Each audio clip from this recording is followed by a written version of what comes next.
Apologize now. The words cracked across the backyard like a rifle shot. Every fork stopped moving. Every conversation died mid-sentence. Because 30 seconds earlier, Tyler Whitfield had been mocking his cousin in front of the entire family, the mechanic, the nobody, the woman who peeked at nothing. Grease-stained coveralls. No degree, no plan. Just an oil-change life above a garage. Then his father, a retired 4-star general, went still. Because he'd just heard a name he never thought he'd hear again outside a classified briefing room. A call sign. Whispered once, 9 years ago, by a dying radio operator on a mountainside half a world away, the name of the sniper who'd saved his son's life. Wraith. And she was sitting right there, at the picnic table, being laughed at. What Tyler didn't know was about to detonate everything. His family thought they understood about the quiet cousin nobody bothered to ask about. And what was coming for her that same week would make a backyard barbecue look like the safest place on earth. The sun came up over Fairhaven, Virginia, the way it always did in late June. Slow, gold, deceptively gentle. Reese Calloway was already awake. She'd been awake since 4:52, not because of an alarm, because her body didn't know how to sleep past that hour anymore. Hadn't known how in 9 years. Some habits didn't fade. They calcified, became bone. She lay still in the dark for exactly 40 seconds, listening. Whined through the maple outside her window. A truck 2 streets over, engine cold, tires still finding grip on morning dew. A dog barking once, then stopping. Nothing wrong, nothing out of place. Then she got up. The apartment above the garage was small. 1 room, a kitchenette, a mattress on a metal frame she'd bolted to the wall stud herself. Because a bed that could slide was a bed that could betray you. Because in the dark, in a bad dream, you needed to know exactly where the walls were. She made coffee. Black. No sugar. She drank it standing at the window, watching the street wake up. Her hands wrapped around the mug the way they used to wrap around a rifle stock. Steady. Deliberate. No wasted movement. Nobody in Fairhaven knew that about her. Nobody knew a lot of things about her. By 6:30 she was down in the garage, sleeves rolled, forearms already streaked with grease. Pete's Auto Repair. Not her name on the sign. Never had been. She just worked there. 6 years now. Long enough that Pete, the owner, a heavy-set man in his 60s, with a laugh like a diesel engine turning over, had stopped asking questions about her past. He'd tried once, early on. So where'd you learn all this? Engines. Diagnostics. You work like you were trained for it. She'd said learned from my dad. Which wasn't a lie. Just wasn't the whole truth. Wasn't even close to the whole truth. Her dad had taught her plenty, just not carburetors. Pete never asked again. Some people knew when a door was closed. He was one of them. She had a rhythm to her mornings. Check the bay. Check the tools. Line them up by size, not by whim, because whim got people killed and habits kept people alive, even in a place where the worst that could happen was a stripped bolt or a customer who didn't want to pay for labor. She was under a Ford F-150 at 7:15 when her phone buzzed against the concrete. A text from her mother. Don't forget the barbecue today. 2 p.m. Your aunt's asking if you're coming. Please come, Reese. It would mean a lot. Reese stared at the screen for a long moment. Grease on her thumb smudged the glass when she typed back. I'll be there. 3 words. That was all she gave anyone these days. 3 words. 4 words. Never more than she had to. Because more words meant more questions. And more questions meant getting closer to the parts of herself she kept locked in a box in the back of her closet. Literally locked. A gray metal case with a combination only she knew. She didn't think about what was inside it very often. She was trying not to think about it now. The Whitfield house sat on 2 acres outside town. White clapboard with black shutters. The kind of property that said we did well without shouting it. Her Uncle Marcus and Aunt Diane had lived there for almost 20 years. Long enough for the oak trees in the backyard to grow thick enough for tire swings. Then hammocks, then nothing. Kids grow up. Trees just keep growing. Reese pulled her truck into the gravel drive at 2:14 p.m., 14 minutes late, on purpose, not because she wanted to be rude, because arriving in the thick of things meant fewer minutes of standing alone making small talk before the crowd absorbed her. Except it didn't work that way today, because the second she stepped out of the truck she felt it, that specific tightening in the air, the kind that meant conversation had been happening about her before she arrived. She smoothed down her shirt, plain gray, jeans, boots, because heels were a lie she'd stopped telling herself years ago. Walked toward the backyard, smoke curling up from the grill, country music low from a speaker somewhere. Kids' cousins' kids, second cousins, she'd lost track running through a sprinkler near the fence line. Laughter, the clink of bottles, the smell of charcoal and barbecue sauce and cut grass. A normal family, a normal Sunday. Except nothing about Reese's life had felt normal in a long time. She'd just gotten good at wearing the mask of normal. Good enough that most people never looked twice. Her mother spotted her first. Came across the lawn fast, arms already out. You came. Relief. Genuine relief. The kind that made Reese's chest ache a little. I wasn't sure, said I would. I know. Her mother stopped herself. Hugged her instead of finishing the sentence. Over her mother's shoulder, Reese saw him. Tyler. 30 years old. Built like the college linebacker he used to be, though the shape had softened at the edges the way it does for men who peaked at 22 and never quite let themselves know it. Standing near the grill in a polo shirt that fit a little too well, holding a beer, holding court. 3 or 4 cousins around him, laughing at something he'd just said. He saw her.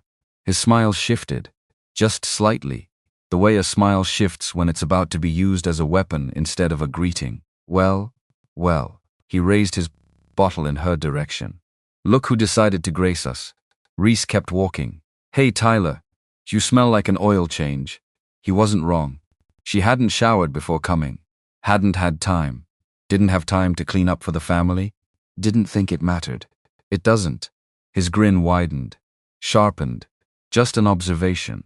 She let it go. She always let it go. Had let 5 years of these observations go, actually.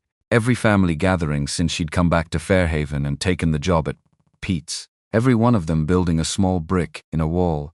Tyler seemed determined to construct between who he thought she was and who he thought he was. Successful. Confident. Going somewhere, and her. The cousin who fixed cars. Who lived above the garage. Who never talked about the years she'd been gone. The years nobody in the family understood. The years that had simply been labeled, quietly, without malice but without curiosity either, as Reese doing her own thing. She got a plate. Sat at the edge of a picnic table near her mother, half listening to conversations about mortgage rates, and a cousin's new baby and somebody's kitchen renovation. Normal talk. Safe talk. She let it wash over her the way she'd learned to let gunfire wash over her. Once. Present. Aware. Not reacting unless reacting was necessary. Across the yard, near the drink cooler, a man in a faded Navy veteran cap sat in a lawn chair, quiet, watching the party the way a man watches a room when he spent 30 years learning that rooms can turn dangerous without warning. Her Uncle Marcus. General Marcus Whitfield. Retired. 2 years out of uniform now, though the uniform never really left a man like that. It just went underground. Lived in his posture, his eyes, the way he still, at 61 years old, positioned his chair so his back was never fully to an open space. Reese knew that habit. Knew it because she had it, too. They rarely spoke, she and her uncle. Not out of coldness, out of a kind of mutual, unspoken respect that neither of them had ever put into words. 2 people who'd both worn a uniform, who both understood things about silence that the rest of the family didn't, who'd simply agreed, somewhere without agreeing at all, not to talk about it at family barbecues. He caught her eye once, across the yard, nodded. Small, just enough. She nodded back. That was the whole conversation. That was always the whole conversation. It went sideways around 3:30. Somebody, one of the second cousins, a kid named Danny who worked in finance and never let anyone forget it, asked Reese, with the specific cruelty of someone who thinks he's being friendly, what she'd been up to lately. Same thing, Reese said. Working at the shop. Still, Danny's eyebrows went up just slightly. Man, that's cool. Stability, right? Not everybody needs like a 5-year plan. Tyler, 3 feet away, laughed into his beer. She's got a plan, Tyler said. Change the oil, rotate the tires. Repeat until retirement. A ripple of laughter around the table. Not cruel, exactly. The kind of laughter that happens because someone with charisma made a joke, and the joke landed on someone quiet. Someone who wouldn't fight back. The easy kind of cruelty. The kind people don't even register as cruelty until much later. Reese felt her jaw tighten. Just slightly. It's honest work, she said. Sure. Tyler shrugged. Too easy. Too dismissive. I'm just saying we were in the same graduating class. I've got a company. A house. 2 kids on the way if Amanda's timeline holds. He gestured with his beer bottle. A lazy sweep that somehow encompassed his whole life. His whole trajectory. His whole proof of having made it. And you're what? 27. Living above a garage. Fixing strangers' brake pads. Tyler, Reese's mother, sharp. A warning. What? I'm not being mean, I'm being real. Tyler looked around the table, gathering an audience, the way he always did, the way he'd done since they were kids, and he was the golden one, and she was the quiet one who disappeared for years at a time, and came back different each time, and never explained why. Somebody's gotta say it. Reese, what happened to you? You used to want to do something. Now you're just... He didn't finish the sentence. He didn't need to. The shape of it hung there anyway, ugly and obvious. Nothing. You became nothing. Reese set her fork down carefully, precisely. The way she used to set down a weapon after a mission, checked, cleared, safe. I should go check on the coleslaw, her mother said quickly, standing, trying to break the moment. Nobody moved to follow her. Reese looked at Tyler, held his eyes. Something old in her chest, something she'd buried a long time ago, stirred. Not anger exactly. Something colder than anger. Something that had a trigger discipline all its own. You don't know what happened to me, she said quietly. Then tell me. Tyler leaned forward, grinning, sensing blood in the water, the way he always had, the way bullies always could, whether they meant to be bullies or not. Enlighten us. What'd you do those years you disappeared, huh? Reese Calloway, world traveler. Backpacking through Europe? Finding yourself? He laughed, and a couple of the cousins laughed with him. Uncertain, following his lead because that was easier than not following it. Or did you just Tyler? A new voice. Low, even. Final. Everyone at the table turned. General Marcus Whitfield had not moved from his lawn chair, had not raised his voice above a normal speaking volume, and yet the entire backyard seemed to have heard him anyway. The way soldiers learn to hear a certain register of command voice, through gunfire, through chaos, through anything. That's enough, he said. Tyler blinked. Dad, I'm just messing around. I said that's enough. Silence settled over the picnic table. Even the kids by the sprinkler seemed to sense it, glancing over, then away. The particular radar children have for adult tension. Marcus Whitfield stood up from his chair. Slow, deliberate. A big man still, even at 61, even 2 years retired. Shoulders that had carried 30 years of weight most people would never understand. He walked toward the table, toward Reese. And that was when it happened. That was the moment everything cracked open. Marcus stopped a few feet from where Reese sat, looked at her for a long moment. A strange look, something calculating behind his eyes, something turning over, some memory surfacing slowly from very deep water. Reese, he said, can I ask you something? Sure. She kept her voice even, careful. Something in his tone had shifted the temperature of the whole yard. Tyler tells this story sometimes. Marcus's eyes didn't leave her face. About the year he almost didn't come home. You remember that story, Tyler? Tyler shifted, uncomfortable now, the swagger draining out of him fast. Dad, come on, answer me. Not unkind, just absolute. Yeah, I remember. Marcus nodded slowly, turned back to Reese. There was an operation, he said, years back, overseas. My son was part of a unit that got cut off, pinned down, bad position, worse odds.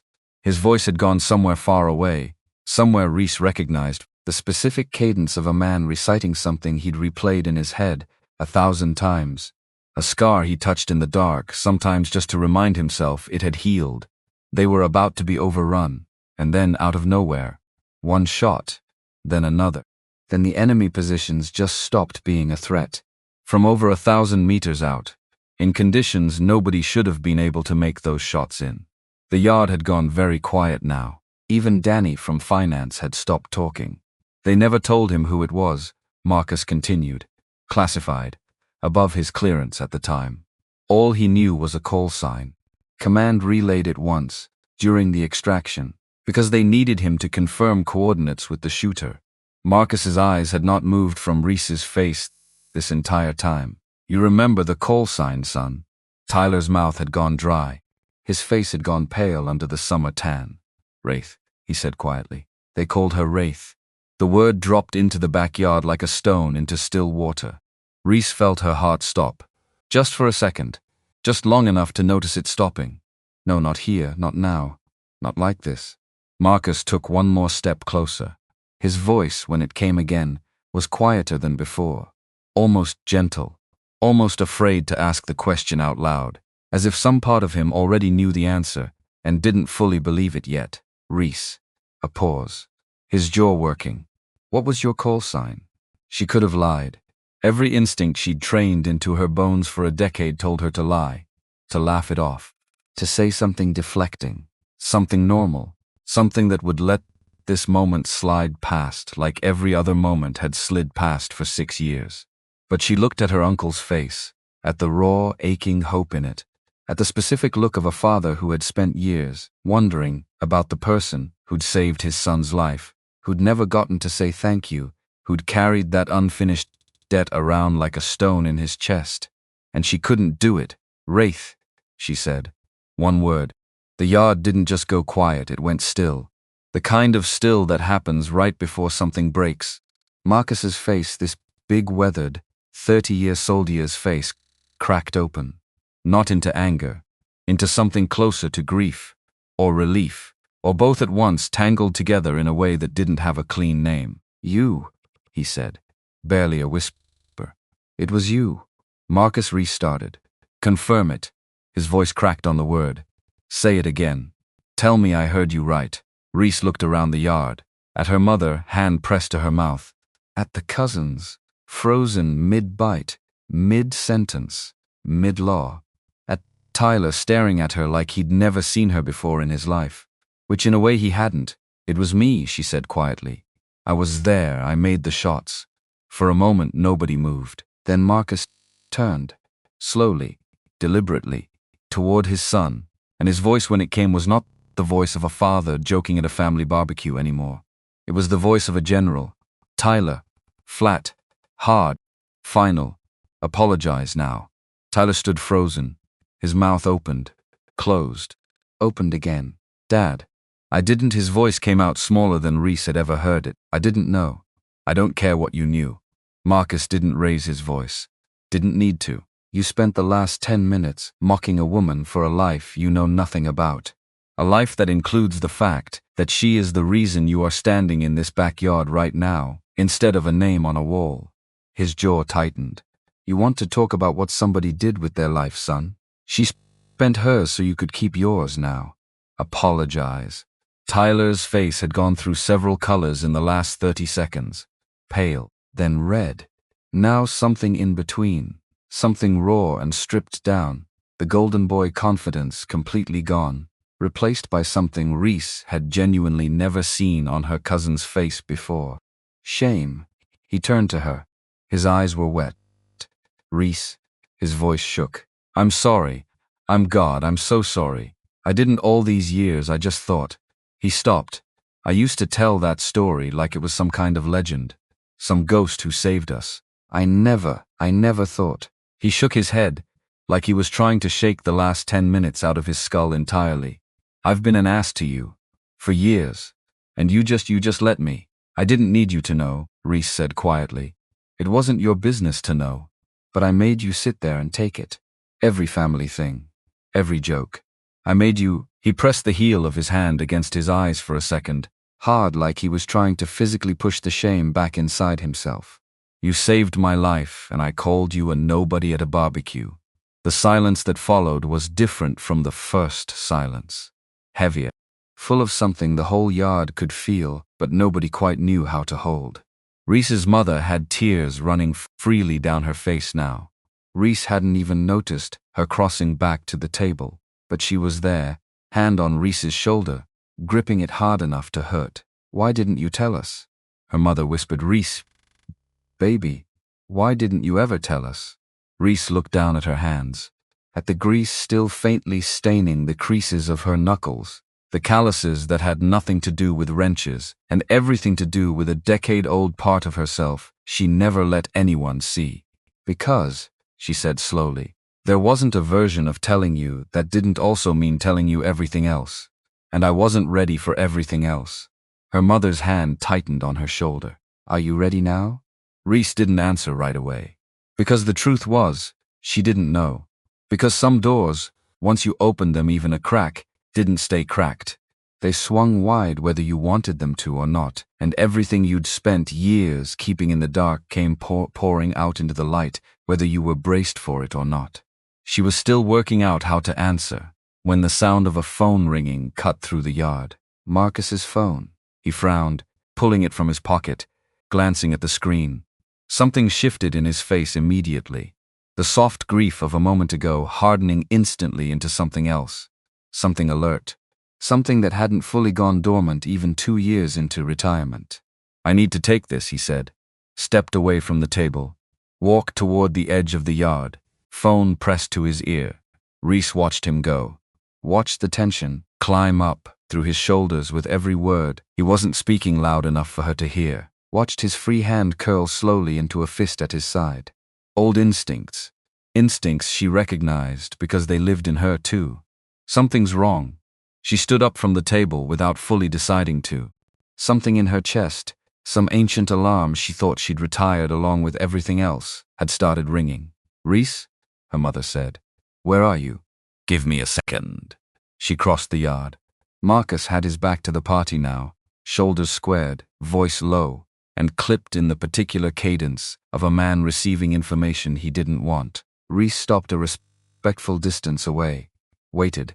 He hung up, stood there a moment, staring at nothing, phone still in his hand. Marcus. He turned, and for the first times since she'd known him, since she'd met this steady, unshakable man who'd spent 30 years in rooms most people couldn't imagine, she saw something in his eyes that looked almost like fear. That was Colonel Pruitt, he said quietly. Retired now too, but he still gets read in on certain flags, certain names. What names? Marcus looked at her. Really looked at her. The way he might have looked at a fellow officer instead of a niece, the mask of family gathering completely gone now, stripped away by whatever had just been said on the other end of that call. Reese. His voice had dropped to almost nothing. You need to sit down. I don't need to sit down, tell me. He exhaled slowly, glanced back once at the yard, at the party still trying to reassemble itself into normalcy behind them, at Tyler standing frozen near the picnic table, at the family that had no idea the ground beneath this conversation had just shifted into something none of them were prepared for. They think Kessler's alive, Marcus said. The name hit Reese like a physical blow. Every muscle in her body went rigid at once. The backyard, the smoke from the grill, the sound of kids laughing near the sprinkler, all of it seemed to recede, suddenly, sharply, replaced by something colder, older. A memory she'd spent 6 years trying to keep sealed inside a locked gray case in the back of her closet. That's not possible, she said. Her voice came out steadier than she felt. Barely. That's what I said too. I watched the compound come down, Marcus. I confirmed the kill myself. There's no way. There's a body that was never fully recovered. Marcus's jaw tightened. There's a set of prints that turned up 8 days ago on a passport used to cross into the country through Newark. There's a man who was seen 2 nights ago outside a private security contractor's office in D.C., asking questions. He paused. Let the silence do the rest of the work. Questions about you. The yard behind them kept laughing, kept living in the last few minutes before everyone's world tilted sideways. Someone dropped a plate near the cooler. A kid shrieked with delight through the sprinkler spray. The smell of charcoal drifted on, indifferent, unbothered, the way ordinary life always kept moving, right up until the moment it didn't. Reese stood very still, felt the old cold settle back into her spine, the specific stillness she hadn't needed in 6 years, and had somehow, some terrible part of her, never quite forgotten how to summon. Questions about me, she repeated. Reese. Marcus's voice was low, urgent. I need you to understand what this means. She already understood. She understood it in the marrow of her bones, in the part of her that had never fully come home from that mountain 9 years ago, in the small locked case waiting in the back of her closet like a held breath.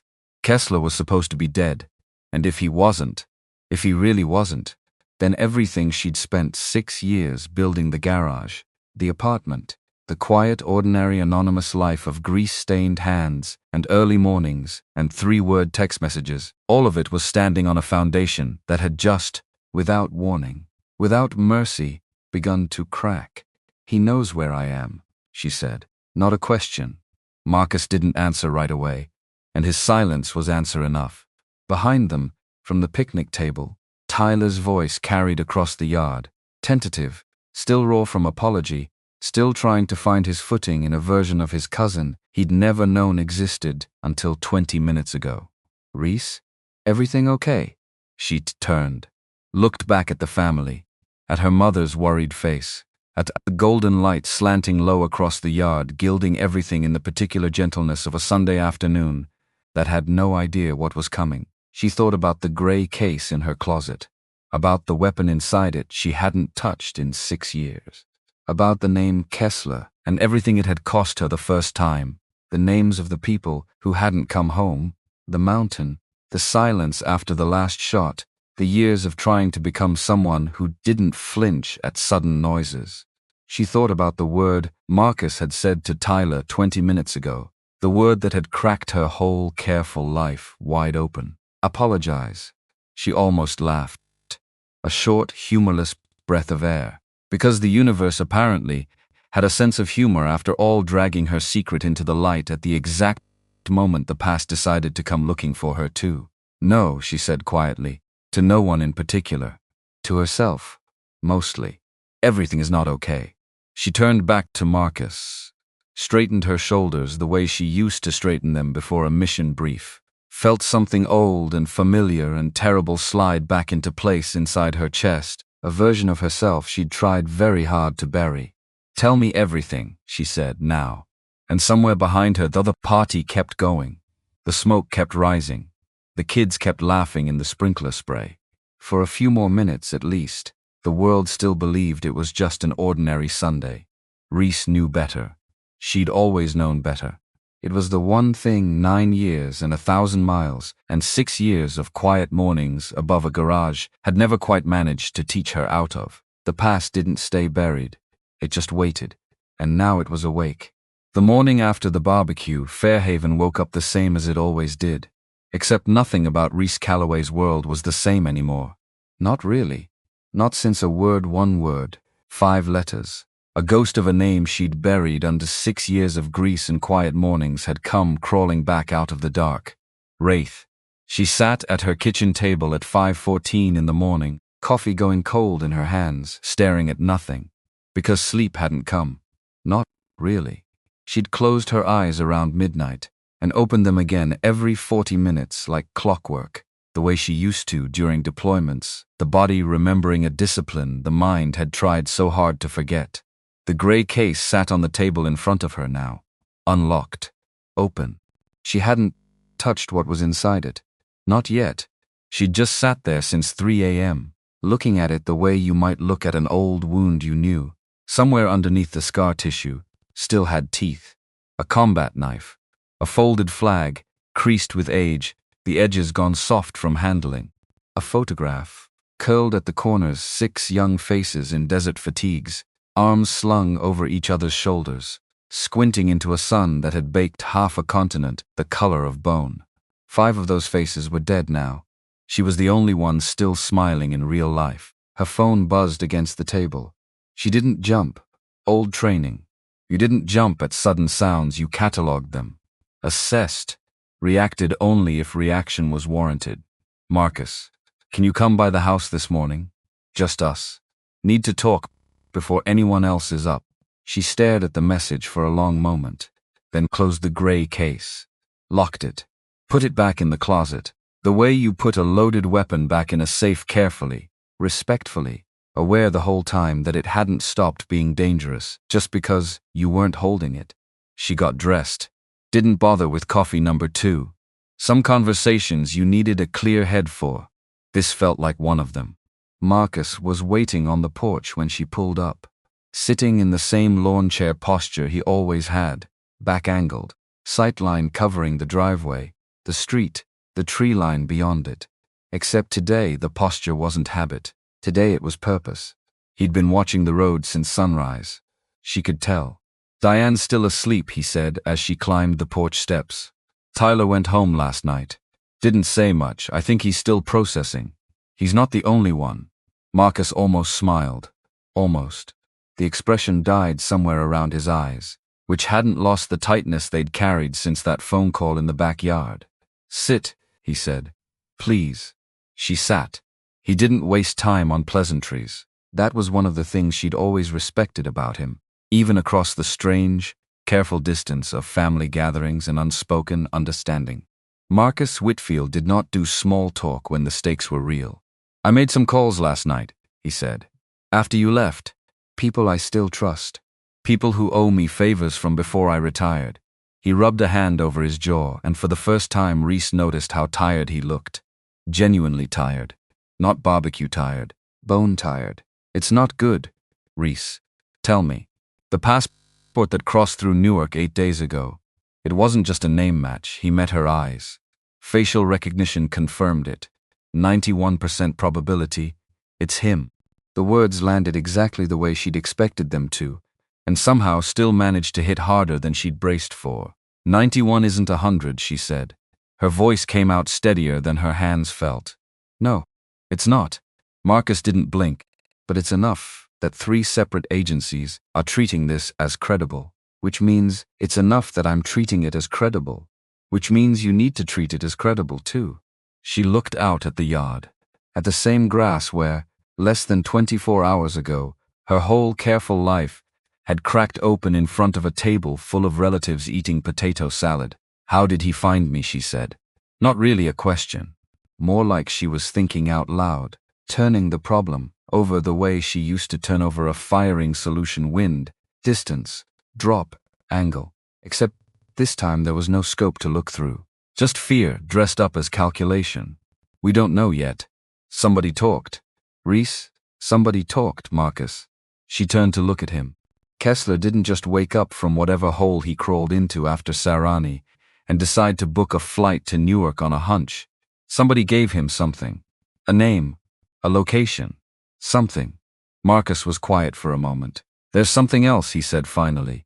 Something I should have told you a long time ago. Something I didn't think mattered until last night. Her stomach tightened. What? He hesitated, and that hesitation coming from a man who had never, in all the years she'd known him, hesitated about anything told her more than his next words did. Your father, he said quietly. The word hit her sideways, off balance, because her father had been dead for 22 years. A training accident. A helicopter that went down over open water during a routine exercise off the coast of North Carolina when she was 5 years old. That was the story. That was the story she'd grown up with. The story engraved on a headstone in Fairhaven Memorial that she visited twice a year. The story that had shaped the entire architecture of who she'd become. A daughter trying to be worthy of a hero who never came home. What about him, she said. Carefully. Too carefully. Marcus looked away from her. Looked out at the yard instead, which was somehow worse than if he'd kept looking at her, because it meant whatever he was about to say, he didn't have the stomach to say it while watching her face receive it. Your father didn't die in a training accident. The porch went very quiet. Marcus. Her voice had dropped low. Dangerous low, though she didn't fully register that until she heard herself. What did you just say? I said, your father didn't die in a training accident. He turned back to her now. made himself meet her eyes, the way a man makes himself walk towards something he'd rather run from. Reese, your father was one of the founding architects of a program called Ravenlock. Before you. Before any of this. He helped build it from the ground up, back when it was barely a rumor inside the community. Back before it had a name people were cleared to say out loud. Reese sat very still. Her whole body had gone cold in a way that had nothing to do with the morning air. That's not possible, she said. It's true. I would have known. Somebody would have told me. When I went through selection. She stopped. Started again, faster now, the pieces trying to assemble themselves into some shape her mind could hold. When they brought me into the program, nobody said anything about my father. Nobody, because it was buried. Marcus's jaw was tight. Deliberately. The official record says he died in a training accident because that's the record somebody wanted to exist. What actually happened is classified above anything either of us is cleared for right now. Even me. Even after 30 years and 2 stars. Then how do you know any of it? Because I was there, Marcus said quietly. 22 years ago, I was a captain then, green, ambitious. Assigned to a joint task force that answered to your father's program, though I didn't fully understand what that program was at the time. He exhaled, long and slow, like a man setting down something heavy he'd been carrying for 2 decades. There was an operation, overseas. Went bad. Very bad. Your father didn't come home. Neither did 4 other men. The official story became a training accident because the truth was too politically ugly to survive daylight. Too ugly how? Marcus hesitated again. Because there was a leak, he said. Somebody inside the program sold information that got your father and his team walked into an ambush. And the people responsible for cleaning up the mess decided it was easier to bury a lie than admit a traitor had operated inside one of the most classified units in the country. Reese's hands had curled into fists in her lap without her noticing. Who, she said. Who sold them out? We never found out for certain. Marcus's voice had gone very quiet.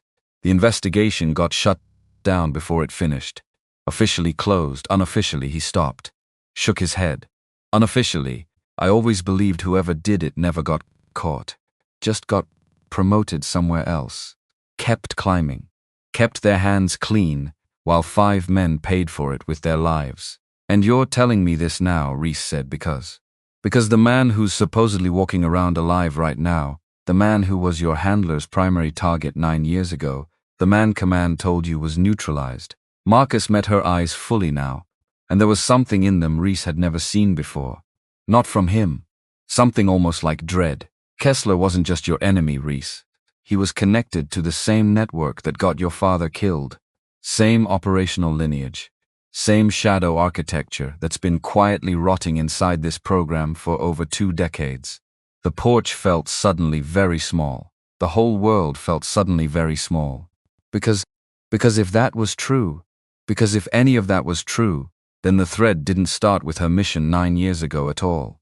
It started before she was even born. I need to sit with this, she said. Her voice sounded strange to her own ears.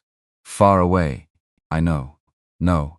I mean, she pressed the heel of her hand against her eyes for a second, hard, trying to physically push the spinning in her skull into something that would hold still. 22 years, Marcus. 22 years I visited a headstone that was lying to me. 22 years I built my whole life around a story that wasn't even true. I'm sorry. Sorry doesn't. She stopped herself, because anger wasn't useful right now. Anger was a luxury for later, for a version of this morning, where the stakes weren't already climbing faster than she could track them. Why now? Why tell me this now, of all mornings, when Kessler's already? Because I think they're connected, Marcus said. I think whoever buried the truth about your father 22 years ago is the same architecture that let Kessler slip through the cracks 9 years ago, instead of confirming his death properly. I think there's been rot inside Ravenlock's shadow network for longer than either of us wants to admit. And I think, his voice dropped even lower, I think whoever it is still active, still protected, still positioned somewhere close enough to keep feeding people information they shouldn't have. Reese looked at him for a long moment. You think there's a traitor inside the system right now, she said. Today. I think it's the only explanation that makes sense of how Kessler knew where to look for you." The two of them sat in silence on that porch for a long moment, the morning sun climbing higher behind them, birds waking up in the oak trees, the whole ordinary world continuing on, completely unaware that two people were sitting very still in the middle of it, staring down the barrel of something that had been building for 22 years. "What do we do?" Reese said finally. Marcus looked at her, and something in his face shifted, the uncle falling away, the general stepping forward, the man who had once run operations most people would never be cleared to know existed. "We find out who's still active inside that architecture," he said, "and we find out before Kessler finishes whatever he came here to do." The break-in happened 3 nights later. Reese had gone back to her normal routine in the days between, or tried to. Woke up at 4:52, made coffee, went to the garage, fixed a transmission on a 9 Civic, replaced brake pads on a minivan belonging to a woman with 3 kids who talked the entire time about her daughter's soccer tournament, nodded and smiled in all the right places while some cold, watching part of her brain stayed fixed on the tree line across the street, on the cars that idled too long at the corner, on faces that lingered a beat too long in her peripheral vision. Because that was the thing about training like hers. You couldn't turn it off. You could bury it under 6 years of oil changes and small talk. But the second the world reminded you it was still there, it came roaring back online, like it had never left. She got home a little after 7 that Thursday night, and she knew, before she even reached the top of the stairs, that something was wrong. The door to her apartment was closed, locked even. From the outside, everything looked exactly the way she'd left it, except the hair she'd left across the doorframe, a habit so old and so automatic she barely registered doing it most mornings.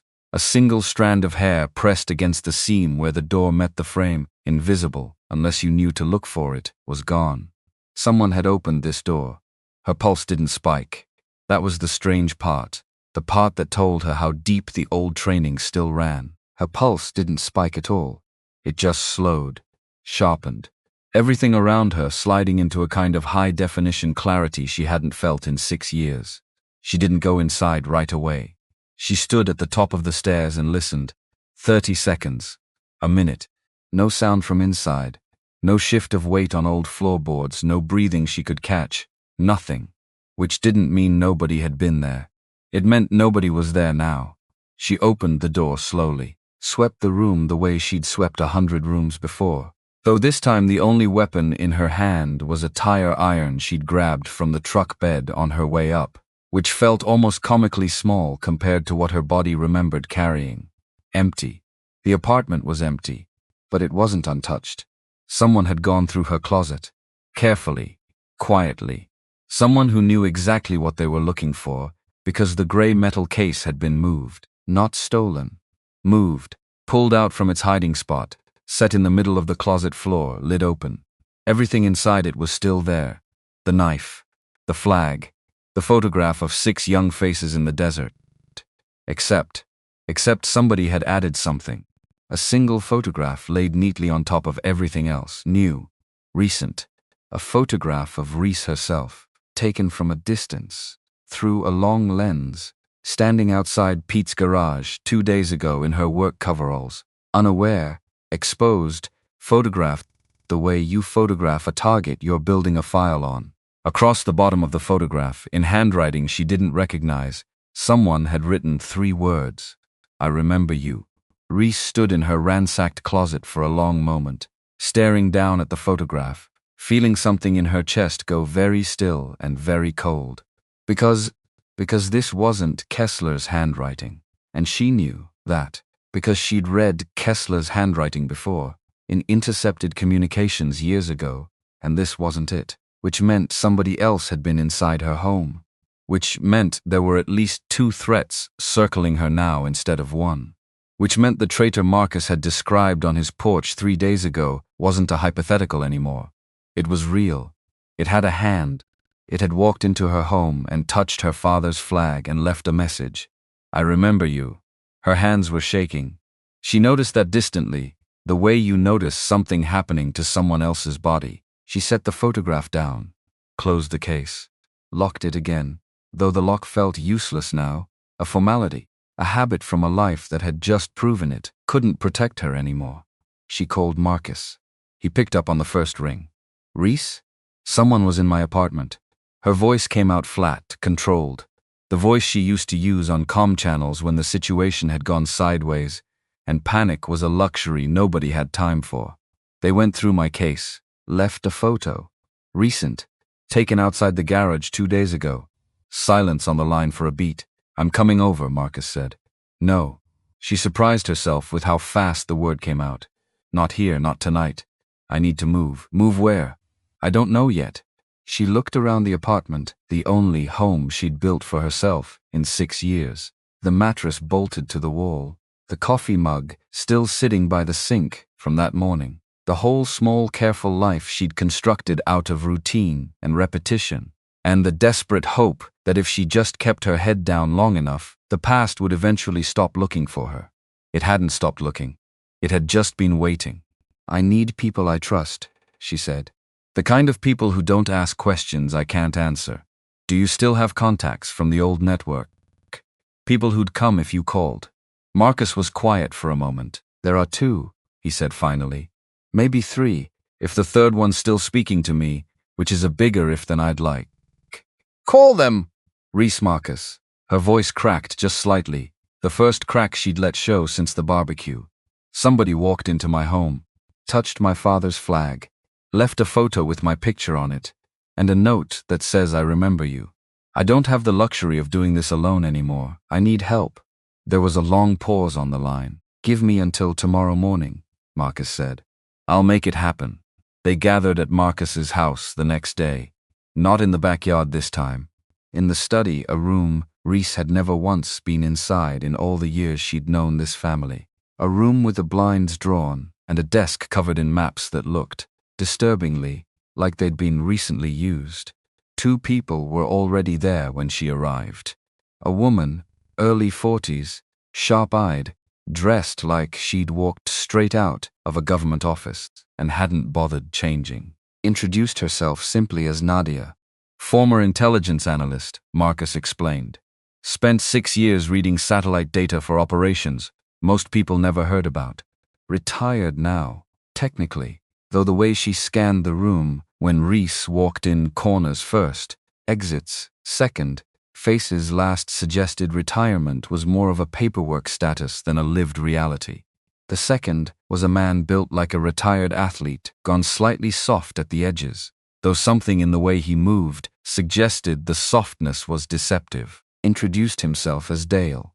Former breacher, explosive specialist, spent a decade clearing doors that other people were too afraid to walk through first. Marcus filled us in, Nadia said. Once introductions were done, once Reese was seated at the desk across from her, the maps spread out between them like a battlefield in miniature, or as much as he could without violating about 6 different clearance agreements. Enough for us to understand you've got a problem. We've got a problem, Reese corrected quietly. Nadia's eyebrow lifted, just slightly. Something like respect flickered behind her eyes. Fair, she said. Dale leaned back in his chair, arms crossed. So walk us through it. Everything. Start to finish. What Kessler wants. Why now? And who the hell left that photo in your closet? Reese told them. Told them about the barbecue. About the word that had cracked her life open in front of her whole family. Told them about the phone call from Colonel Pruitt. About the passport through Newark. About the 91% match. Told them, more carefully, more slowly, about what Marcus had revealed on his porch 3 days ago about her father, about Ravenlock's founding, about a truth buried for 22 years, under a lie about a training accident. Nadia's face didn't change much as she listened. But her pen, which had started taking notes somewhere in the middle of the story, stopped moving entirely by the time Reese got to the part about her father. You're saying, Nadia said slowly, that the operational architecture responsible for burying your father's death is potentially the same architecture that let Kessler's death go unconfirmed 9 years later. That's what Marcus thinks. And I agree with him, Nadia said. She glanced at Marcus, who gave a small, grim nod. There's a pattern here, that's bothered me for years, and I never had enough pieces to say it out loud. Programs like Ravenlock, they don't run on their own. They run on oversight committees, funding chains, people who sign off on kill confirmations, on classification levels, on which incidents get buried and which get memorialized. She tapped the desk with the pen. Somebody's been sitting inside that oversight structure for over 2 decades. Protected, untouched, making decisions that just happen, every single time, to protect the same operational blind spots. That's a hell of a coincidence to sustain for 22 years, Dale said. It's not a coincidence, Nadia said. It's a career. The room went quiet for a moment. Reese felt the weight of that settle over the desk, over the maps, over all of them. So we find them, Reese said. Whoever's been sitting inside that structure. We find them before Kessler finishes whatever he's here to do. That's easier said than done, Nadia said. We're talking about someone with decades of practice covering their tracks. Someone with enough institutional protection to survive an internal investigation 22 years ago and apparently still be operating today. Then we don't go through institutions, Reese said. We go through people. Somebody had to relay information to Kessler recently enough to give him my location. That's not a 22-year-old cold trail. That's fresh. That's traceable. Dale leaned forward, something sharpening in his expression. She's right. Whoever tipped Kessler off did it in the last few weeks, maybe less. That's a live signal, not a ghost. Live signals leave live footprints. So we hunt the footprint, Nadia said slowly. Almost a smile, almost. I can work financial records, off-book transfers, the kind that don't show up on a normal audit, but do show up if you know exactly where certain old accounts used to sit. I can work the physical side, Dale said. Kessler's not invisible. A man like that, coming back into the country after 9 years dark, he's going to need infrastructure. Safe houses, weapons, money moving through channels that leave traces if you know where to press. And me, Marcus said quietly. I still know people. People who owe me. People who might talk if the right retired general asks the right retired colonel the right question over the right glass of scotch. All 3 of them turned to look at Reese. What about you? Nadia said. Reese looked down at the map spread across the desk, at the small red pin someone had already placed near a location outside D.C. The security contractor's office. Kessler had reportedly been seen outside 2 nights before the barbecue. I go back to being bait, she said quietly, because he's not looking for information anymore. He already has my location. He's looking for me. The room went very still. That's not a plan, Marcus said. That's a death wish. It's the only piece we have that's guaranteed to draw him out, Reese said. Everything else is investigation. Slow, careful, necessary but slow. He already knows where I work, where I live. If we wait for him to make the first move, we're playing defense in a game he already knows how to win. She looked up, met each of their eyes in turn. I'd rather control when and where that first move happens than wait for him to choose it for me. Nobody said anything for a long moment. We're not putting you out there alone, Dale said finally. Whatever this looks like, whatever bait means, you're not doing it without cover. I wasn't planning to. Marcus rubbed a hand over his jaw, the exhaustion from 3 sleepless nights etched deep into every line of his face. There's a complication, he said quietly. One I haven't mentioned yet. Reese felt her stomach drop slightly. What? Tyler? Marcus said. He came to me this morning, before any of you got here. Said he wants in. No. The word came out of Reese fast, sharper than she intended. He feels responsible, Marcus said. He's been sitting with what happened at the barbecue for 3 days now, Reese. The mockery. The joke about oil changes. And now he knows the woman he humiliated in front of the whole family once bled to save his life on a mountain 9,000 miles away. And he can't sit still with that. He wants to do something. Anything. He's not trained for this. I know. He'll get himself killed. Or worse, he'll get someone else killed trying to protect him. I know that, too. Marcus met her eyes steadily. But he's my son, and he asked. And some part of me, the part that spent 30 years watching young men try to become worthy of the uniform, some part of me thinks maybe this is exactly the kind of moment that turns a person like Tyler into someone better than he's been. Reese closed her eyes for a second. Because Because she understood that logic. Somewhere, underneath the fear, understood the pull of it. The way redemption sometimes needed a door to walk through, and this was the only door available. Except doors like this one got people killed. She'd watched it happen before.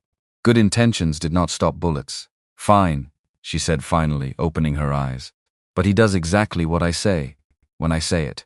No improvising, no trying to prove himself. The second he starts trying to be a hero instead of following orders, I pull him out. Understood? Understood, Marcus said. Tyler showed up at the study an hour later, looking like a man who hadn't slept much better than the rest of them. He stood in the doorway for a moment, before stepping fully inside, eyes moving over the maps, over Nadia and Dale, finally landing on Reese. Hey, he said quietly. Hey, I meant what I said at the barbecue, he said.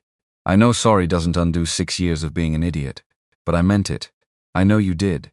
He hesitated, shifted his weight. My dad said you might let me help. Might, Reese said.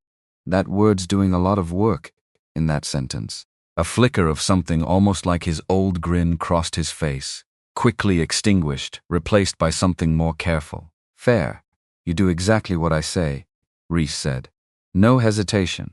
No hero moments. If I tell you to run, you run. If I tell you to stay in a car for 6 hours doing nothing, you stay in the car for 6 hours doing nothing. This isn't the movies, Tyler. This isn't a redemption arc where you get to prove something. This is real, and real gets people killed. I understand. Do you? She held his gaze, hard, unflinching, the exact look she used to give new operators on their first briefing. The look designed to separate the ones who'd survive from the ones who wouldn't. Because I need you to actually understand it, not just say the words. Tyler was quiet for a moment, and when he spoke again, something in his voice had changed softer, steadier, stripped of the performance he usually wrapped around himself like armor. 9 years ago, he said slowly, some woman I never met put a bullet through a man's skull from over 1,000 meters out so I could keep breathing. I didn't know her name. I didn't know her face. I just knew I was alive because somebody, somewhere, decided I was worth saving. He swallowed hard. I've spent 9 years telling that story like it was a legend, like it happened to someone else, in some other world, disconnected from my actual life. And then 3 days ago I found out the ghost who saved me was sitting across a picnic table from me the entire time. And I called her a nobody. His jaw tightened. So yeah, I understand what real means. I understand it better than I've understood anything in a long time. The room was quiet for a moment. Reese studied him for a long beat, looking maybe, for the first time, past the polo shirts and the confident swagger and the 6 years of casual cruelty, looking for whatever version of Tyler existed underneath all of it. Okay, she said, finally. Then welcome to the team. Try not to get anyone killed. The plan took shape over the following days. Nadia dug through financial records with the patient, surgical focus of someone who'd spent a career finding needles in haystacks the size of small countries. Dale worked contacts along the East Coast, tracing whispers of movement, of safe houses, of a man who'd apparently been dead for 9 years suddenly needing infrastructure he shouldn't have had access to anymore. Reese went back to work at the garage, because that was the bait. Because the only way to draw Kessler out on their terms instead of his was to give him exactly what he was already watching, for her routine, unchanged, exposed, an easy target that was actually anything but. It was strange, going through the motions of ordinary life, while 3 other people quietly built a surveillance perimeter around her without ever making it obvious. Dale parked half a block down in an unmarked van, watching the street through equipment that looked, to any passerby, like nothing more than a contractor's work truck. Nadia, monitoring communications from Marcus's study, flagging anomalies, cross-referencing patterns. Tyler, stationed a block in the other direction, radio earpiece tucked under a baseball cap, doing exactly what he'd promised, nothing, mostly just watching, just waiting, just being present in case presence was needed. Reese fixed a transmission on Wednesday, replaced a starter on Thursday, smiled at Pete when he asked if she was feeling all right, because she'd been a little quiet lately, hadn't she? Just tired, she told him. family stuff, which wasn't a lie, just wasn't the whole truth. Nothing in her life ever seemed to be the whole truth to anyone. She was starting to wonder if that was its own kind of wound, the kind that didn't bleed but scarred anyway, layer after layer, year after year, until eventually you didn't remember what unscarred skin even felt like. The break came on Friday. Nadia called an emergency meeting at the study, voice tight with the specific urgency of someone who'd found something she wished she hadn't. "I found the money trail," she said, spreading a fresh set of documents across the desk, the second everyone was seated. 3 transfers over the past 6 weeks, routed through 2 shell accounts before landing in a private security contractor's operational fund. The kind of fund that exists specifically to move money nobody wants traced. "Whose fund?" Marcus said. Nadia hesitated, and that hesitation again told Reese everything before the words did. "It traces back to a man named Elias Bragg," Nadia said quietly, Deputy Oversight Director for a classified interagency review board. The same board that handles kill, confirmations, and classification decisions for programs like Ravenlock. She looked up, met Marcus's eyes directly. "He's been on that board for 18 years, Marcus. Since before your operation. Since before Reese's father's death."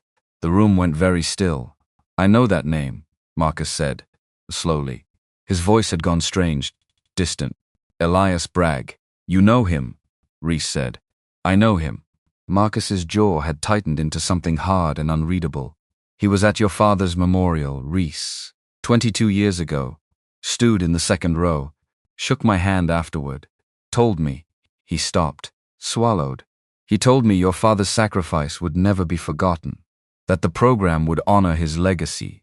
And instead," Nadia said quietly, "he's apparently been the one protecting whoever's been leaking information out of it for 2 decades.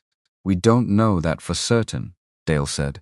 "Money moving through his fund doesn't automatically mean he's the source. Could be someone using his fund without his knowledge. Could be someone laundering through infrastructure they know he won't scrutinize too closely because it's his own house. Or," Nadia said, "it could mean exactly what it looks like it means." Reese stared down at the documents on the desk, the shell accounts, the routing numbers, the name Elias Bragg sitting there in stark black print, connected by invisible threads to a man supposedly dead for 9 years. Connected further back, impossibly, unbearably, to the death of a father she'd spent 22 years mourning under a lie. "I want to talk to him," she said quietly. "Absolutely not," Marcus said immediately. "Marcus, if he's the source, walking up to him is the single most dangerous thing you could do right now. If he's protected Kessler this long, he has resources we can't fully account for. He'll know the moment you approach him, and he'll act." "Then we don't approach him directly," Dale said. "We watch him. Same as we're using Reese to draw Kessler out, we use surveillance to draw Bragg's next move out. If he's dirty, sooner or later he'll make contact with someone. Kessler, another handler, someone. We just need eyes on him long enough to catch it. That takes time," Reese said. "Time we don't necessarily have. It takes exactly as much time as it takes," Nadia said firmly. "Rushing this gets people killed. I've seen it happen. Patience is the only advantage we have right now." Reese wanted to argue, wanted to push, wanted to move faster, wanted to do something with the anger sitting in her chest like a coal that had been burning quietly for 22 years and had just, in the last week, been handed enough oxygen to become a fire. But she made herself breathe, made herself remember the discipline that had kept her alive through worse odds than this. Patience, precision, control. "Okay," she said finally. "We watch, we wait, we build the picture before we move." The picture took 4 more days to build. 4 days of quiet surveillance, of Nadia cross-referencing communications and financial patterns, of Dale tracking movement around a townhouse in D.C., where Elias Bragg lived alone, a widower, according to the records, no children, no obvious vulnerabilities, nothing but 18 years of careful, patient positioning inside a system built to keep its own secrets. On the 4th night he made contact. Dale caught it on long-range surveillance, Bragg leaving his townhouse a little after 11 p.m., driving to a parking garage on the edge of the city, meeting a man in a dark coat for exactly 90 seconds before driving home again. The man in the dark coat was Kessler, even grainy, even at a distance, even 9 years older than the last photograph Reese had of him. She knew his walk the second she saw the footage Dale brought back, knew the specific way he held his shoulders, the particular economy of movement that had haunted her memory for 9 years, surfacing sometimes in the space between sleep and waking, in the half-second before her eyes fully opened at 4:52 every morning. "That's him," she said quietly, staring at the frozen frame on Nadia's laptop screen. "That's Kessler."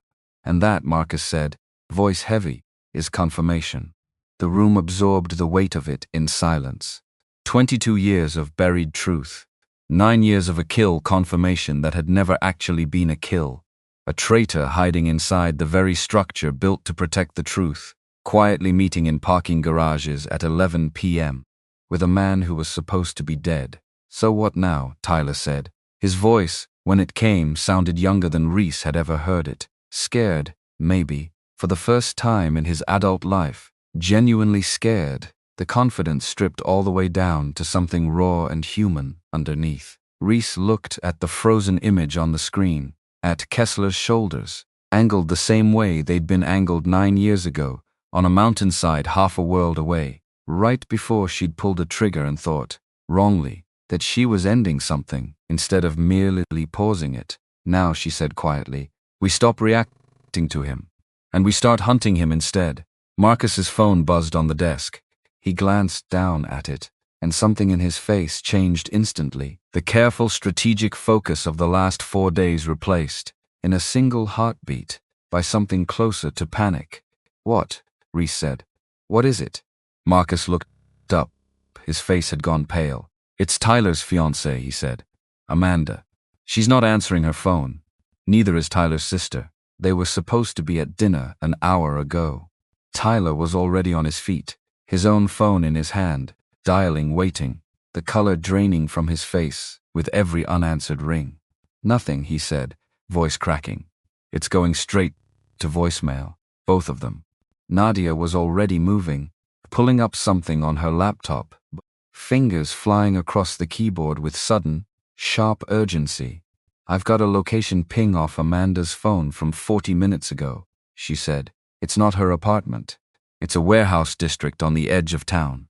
Nothing out there but empty buildings and a shipping yard that's been closed for 2 years." The room went cold in an instant. Because they'd spent 4 days watching Bragg. 4 days assuming the danger was still theirs to control, still theirs to draw out on their own terms. Except somewhere in those 4 days, while they'd been watching, someone had apparently been watching back. And whoever it was had just made a move that had nothing to do with Reese at all. "He's not coming for me," Reese said slowly, the realization landing like ice water down her spine. "He's coming for the people I'd trade myself to save." Marcus was already grabbing his jacket, already moving toward the door. Every ounce of the careful, patient general from 4 days ago burned away in an instant, replaced by something Reese recognized because it lived in her too. A father terrified for his son. "Then we move," he said now, and the room, which had spent 4 careful days building a slow and patient picture, exploded into motion. Because the past hadn't just come looking for Reese. It had just reached out and taken hold of the family she'd spent 6 years trying to protect by staying quiet, staying hidden, staying small. And whatever quiet, careful plan they'd built over the last 4 days didn't matter anymore. Not with Tyler's fiancée's phone going straight to voicemail from somewhere inside an abandoned shipping yard. Not with the clock, suddenly, violently, ticking again. The warehouse district on the edge of Fairhaven had been dead for 2 years. Empty since the shipping company that used to run freight through it folded, leaving behind a graveyard of corrugated steel buildings and cracked asphalt lots where weeds pushed up through the seams like something patient and inevitable.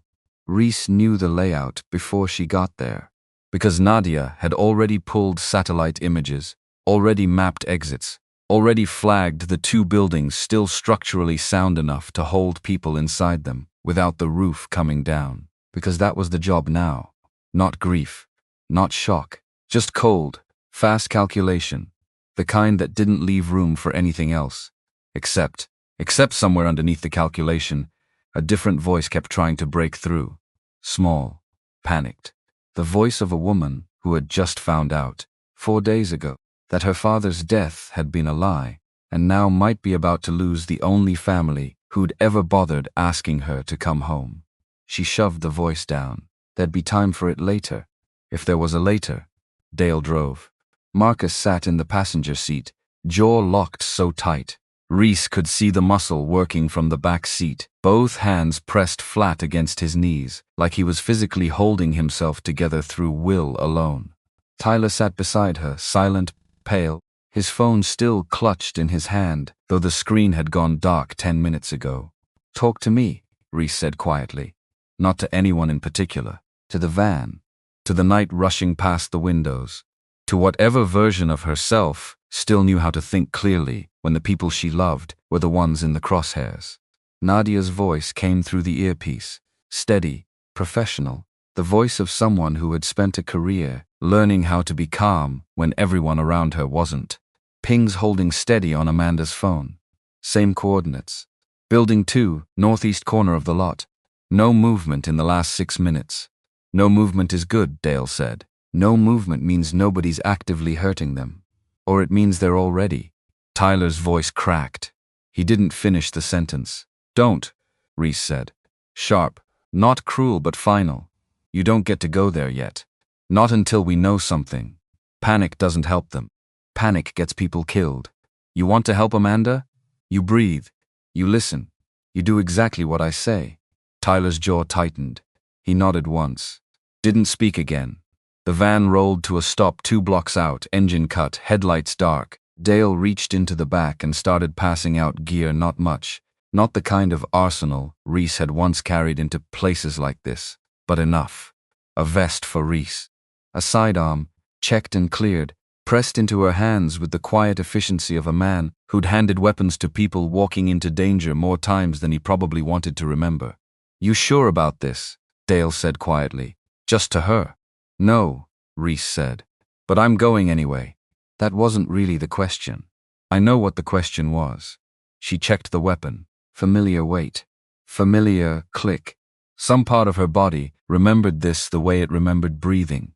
"I'm asking you to trust that the part of me that used to do this for a living hasn't actually gone anywhere. It's just been asleep." Dale studied her for a moment, then nodded. "Slow. Wake it up, then." They approached the building on foot. No moon to speak of, just the ambient orange wash of distant streetlights bleeding faintly against low clouds. Reese moved the way she used to move, low, quiet, weight distributed forward on the balls of her feet, every sense stretched wide open and cataloging. Because that was the thing about training like this. It never really left. It just waited, patient, dormant, for the moment the body needed it again. Marcus held back with Tyler near the tree line, per Reese's explicit instruction, radio only, no closer unless called. Dale moved parallel to her, 30 feet off, weapon low and ready. Nadia's voice stayed steady in her ear, feeding updates from the surveillance feed she'd managed to hack into from a camera mounted on the building's east corner. "1 heat signature near the loading dock," Nadia said. "Moving. 2 more stationary, further inside. Building's not big.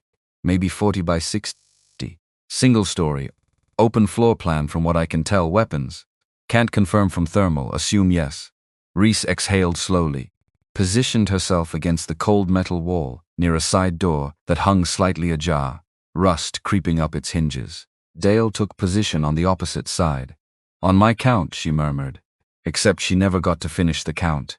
Because the side door swung open from the inside before she reached 3, and a man stepped out into the gap of light, and Reese's whole body went rigid in the half-second it took her brain to process what her eyes were seeing. Because she knew that face. Older, harder, 9 years harder, lines carved deep around eyes that hadn't lost a single degree of the cold, watching stillness she remembered from a mountainside on the other side of the world. Kessler, alive. Standing 8 feet away from her, real. Wraith, he said quietly. His voice hadn't changed. Still low, still measured, still carrying that strange, unsettling calm that used to make her skin crawl even when he was supposedly on the same side. I was starting to think you wouldn't come. Where are they? Reese said. Her voice came out steady. She didn't know how. Every cell in her body was screaming at once. Safe. Kessler's eyes flicked briefly to Dale, cataloging him, dismissing him as a lesser threat with the specific economy of a man who'd spent decades assessing rooms in half a second. Untouched. This was never about them. Then why?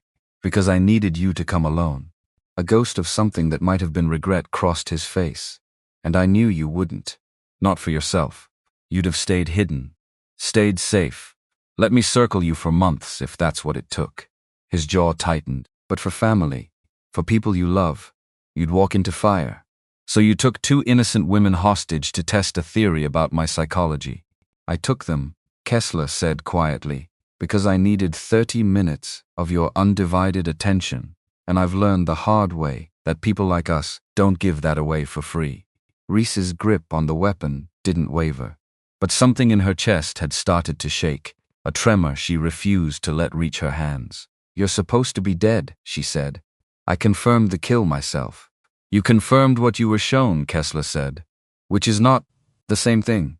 Explain that to me now. Before I stopped being interested in explanations, Kessler studied her for a long moment, and something in his face shifted the cold stillness cracking, just slightly, into something that looked almost like exhaustion, almost like grief. Can we talk? He said. Somewhere your friend with the itchy trigger finger isn't listening to every word. No, Dale said flatly, without moving his aim an inch. Fine, Kessler said. Then I'll say it here. He looked back at Reese. 22 years ago, your father's unit was compromised. Sold out. Walked into an ambush that should never have happened. His voice had gone very quiet. I was the one who took the blame for it. Reese felt the ground shift under her feet, though she hadn't physically moved at all. What? I was 26 years old, Kessler said. Green, junior, assigned to logistics support for your father's operation. When the ambush happened, when 5 men didn't come home, somebody needed a name to attach to the failure. Somebody needed a traitor the investigation could produce quickly, quietly, before anyone started asking harder questions about who actually benefited from that leak. His eyes had gone somewhere far away. Somewhere 22 years deep. They chose me. Who chose you? The same man who's been sitting on the oversight board for 18 years, Kessler said. The same man whose fund has been quietly financing my movements for the last 6 weeks, though he doesn't know that's what he's doing. He thinks he's paying for something else entirely. His jaw tightened. Elias Bragg. Reese's stomach dropped. You know about Bragg. I've known about Bragg for 22 years, Kessler said. He's the reason I disappeared in the first place. Framed for a leak I never committed, discharged in disgrace, buried under classification levels, so deep even my own name became a liability to speak out loud. I spent 9 years in exile before I found a way to fake my own death cleanly enough that people would finally stop looking for me. A short, humorless breath escaped him. And then 9 years ago, on that mountain, you almost made the fiction true for real. Reese's mind was moving fast now, pieces sliding into place with a violence that made her physically dizzy. That operation, she said slowly, the one I was sent on, the one where I confirmed your kill, that was Bragg, Kessler said. Bragg fed the operational tasking that put you on that mountain. Bragg made sure the target package identified me as an active threat requiring termination. Bragg used you, Wraith, as the instrument to finish what the ambush should have finished 22 years ago. Except this time he made it look clean, sanctioned, justified. You're telling me I was used to kill an innocent man. I'm telling you, Kessler said quietly, that you were used to kill a man Bragg needed gone because I'd spent 9 years quietly building a case against him. Evidence, financial records, communications intercepts, proof of what he did to your father's unit and what he did to me. His eyes hardened. I got close, too close. So he sent you to finish the job the ambush never managed. Reese stood very still, her weapon still raised, her mind reeling under the weight of everything crashing down at once. Because if this was true, and something cold and certain in her gut told her it was, told her the pieces fit too precisely, too perfectly, to be anything but true then, the mission that had haunted her for 9 years, the mission she'd carried like a stone in her chest every single day since, the mission that had driven her into hiding, into silence, into a locked gray case in the back of a closet. It hadn't been justice. It had been murder, committed with her hands, on Bragg's orders, against a man who'd spent 2 decades trying to expose the same corruption that killed her own father. "I need you to understand," Kessler said, his voice softer now, almost gentle. "I'm not here for revenge against you. I never blamed you. You were a weapon aimed by someone else's hand. I know exactly what that feels like." Something raw flickered across his face. "I'm here because Bragg is still active, still protected, still sitting inside that oversight structure, and he's about to make sure nobody ever proves what he did. Which means I needed you, because you're the only person alive who has both the standing and the motive to bring him down without it looking like exactly what it is, a ghost trying to clear his own name." "You could have just told me," Reese said. "You didn't need to take Amanda and Tyler's sister to make me listen." "Would you have listened," Kessler said, "if I'd approached you quietly, calmly, at your garage, and told you the man you killed 9 years ago was innocent?" He shook his head slowly. "Or would you have called it exactly what it looked like, a dangerous man manipulating a traumatized woman for his own ends?" Reese didn't answer, because some ugly, honest part of her knew he was right. "Where are they?" she said again. "Quieter this time." Kessler stepped aside from the door, inside, unharmed. "I never touched them. Never intended to." He met her eyes. "I needed leverage, Wraith, not blood. I've had enough blood on my ledger to last several lifetimes, most of it not even mine to carry." Dale moved past him fast, weapon still raised, disappearing through the door. A moment later his voice came through the radio, tight with relief. "They're here, both of them, tied but unharmed. Getting them out now." Reese felt something in her chest loosen, just slightly, just enough to breathe, but her weapon didn't lower. "Not yet." "Why now?" she said to Kessler.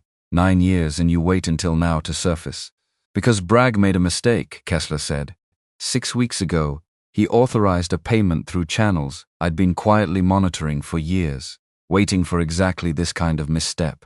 A payment that, if I follow it correctly, leads directly to proof, real, undeniable, prosecutable proof that he orchestrated your father's death and my exile and your involvement in what should have been my murder." His jaw tightened. "I needed you to finish what I couldn't do alone.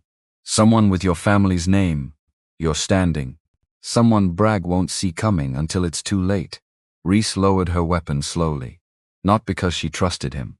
Because some deeper, older instinct, the one that had once made her good at this work, the one that could read a room and a person and know, with unsettling precision, when a threat had genuinely stopped being a threat, told her he was telling the truth. "If you're lying to me," she said quietly, "I will find you again, and there won't be a mountain far enough away to hide on." "I know," Kessler said. "I've never doubted that about you. It's the only reason I trusted this plan would work." They regrouped 40 minutes later at Marcus's house. Amanda and Tyler's sister, shaken but unharmed, wrapped in blankets in the living room while Diane fussed over them with the specific, frantic tenderness of a mother whose children had almost not come home. Tyler hadn't left Amanda's side since the moment Dale walked her out of that warehouse, his hands shaking as he held hers, his face streaked with tears he wasn't bothering to hide anymore. In the study, a different kind of reckoning was taking shape. Kessler sat across the desk from Marcus, hands folded, posture careful, a man who'd spent 9 years learning how to hold himself in rooms where one wrong movement could get him killed. Nadia had already pulled up everything she could find on Elias Bragg's recent financial activity, cross-referencing it against the trail Kessler claimed to have been building for 9 years. The pieces matched, every single one of them. "This is real," Nadia said finally, quietly, staring at the screen like she wished it wasn't. Bragg's fund has been moving money through the exact channels Kessler described, and there's a pattern going back further than I initially traced. Payments, cover stories, classification requests filed at exactly the moments certain investigations should have been getting harder, not easier. 22 years of it, Marcus said quietly. His face had gone gray. 22 years of a man standing in the second row at memorials, shaking hands, offering condolences, while he was the reason those men died in the first place. There's something else, Kessler said. Something you need to know before you decide what to do with any of this. Everyone looked at him. Bragg didn't act alone, Kessler said. Not on the operational side. Someone inside your circle has been feeding him information for years. Someone close enough to see things coming before they happened. That's how he knew 6 weeks ago that I was making progress on the case against him. That's how he moved so fast to authorize sending Wraith after me before I could finish it. The room went very quiet. Who? Marcus said. His voice had gone strange. Careful. Kessler hesitated, looked at Marcus with something that might have been pity. Colonel Pruitt, he said quietly. Marcus went very still. That's not possible, he said. Pruitt is the one who called me. The one who warned us Kessler's passport had cleared Newark. He's the reason we knew to move at all. Think about that for a second, Kessler said gently. Think about exactly what that warning accomplished. It didn't just alert you to a threat. It confirmed, immediately and unambiguously, that I was alive, active, and specifically interested in Reese. It pushed all of you into exactly the reactive defensive posture Bragg needed you in. It made sure Reese would be watching for me, waiting for me, primed to see me as the enemy the moment we crossed paths, instead of giving either of us room to figure out the truth before blood got spilled. You're saying Pruitt's warning was designed to manipulate us. I'm saying, Kessler said, that a genuine ally trying to protect you would have given you options, given you time to investigate quietly, to verify, to approach carefully. What Pruitt gave you was urgency, panic, a ticking clock that only benefited one person. His eyes were steady, certain. Bragg. Marcus sat back slowly in his chair, the color draining further from his face. With every second, the implications settled deeper. Pruitt's known this family for 30 years, he said quietly. He was at Reese's father's funeral. He was at my retirement ceremony. He held Tyler when he was 3 days old. His voice cracked, just slightly. He's not just an old colleague. He's family, I know, Kessler said. Quiet, almost gentle. That's exactly why he was useful to Bragg for so long. Nobody questions family. Nadia's fingers were already moving across her keyboard, fast, focused, cross-referencing something new. I can check this, she said. If Pruitt's been in contact with Bragg, there'll be a trail. Phone records at minimum. Financial patterns if he's been compensated for it. She glanced up at Marcus, something careful and apologetic in her expression. I need you to be ready for what I might find. Marcus's jaw was tight. His eyes had gone somewhere distant, somewhere that looked like 30 years of memories rapidly recontextualizing themselves into something much darker. Do it, he said quietly. It took Nadia less than 20 minutes to find it. 11 calls between Colonel Pruitt and a burner number that traced. Through 3 layers of obfuscation, Nadia peeled back with quiet, relentless precision, directly to a phone registered under one of Elias Bragg's known aliases. The calls stretched back 4 months. The most recent one had happened less than 6 hours before Pruitt called Marcus with his urgent warning about Kessler's passport. He wasn't warning you, Nadia said quietly, turning her laptop so Marcus could see the timeline laid out in front of him. He was executing a script. Bragg told him what to say and when to say it, and Pruitt delivered it perfectly, because that's exactly what 30 years of trust is worth to someone willing to weaponize it. Marcus stared at the screen for a long moment, didn't speak. His hands, resting on the edge of the desk, had curled slowly into fists. Why, he said finally, voice rough. Why would he do this? What could Bragg possibly hold over a man like Pruitt to make him betray 30 years of friendship? I don't know yet, Nadia said, but I can find out. Find out fast, Marcus said, because I want to look him in the eye when I ask him myself.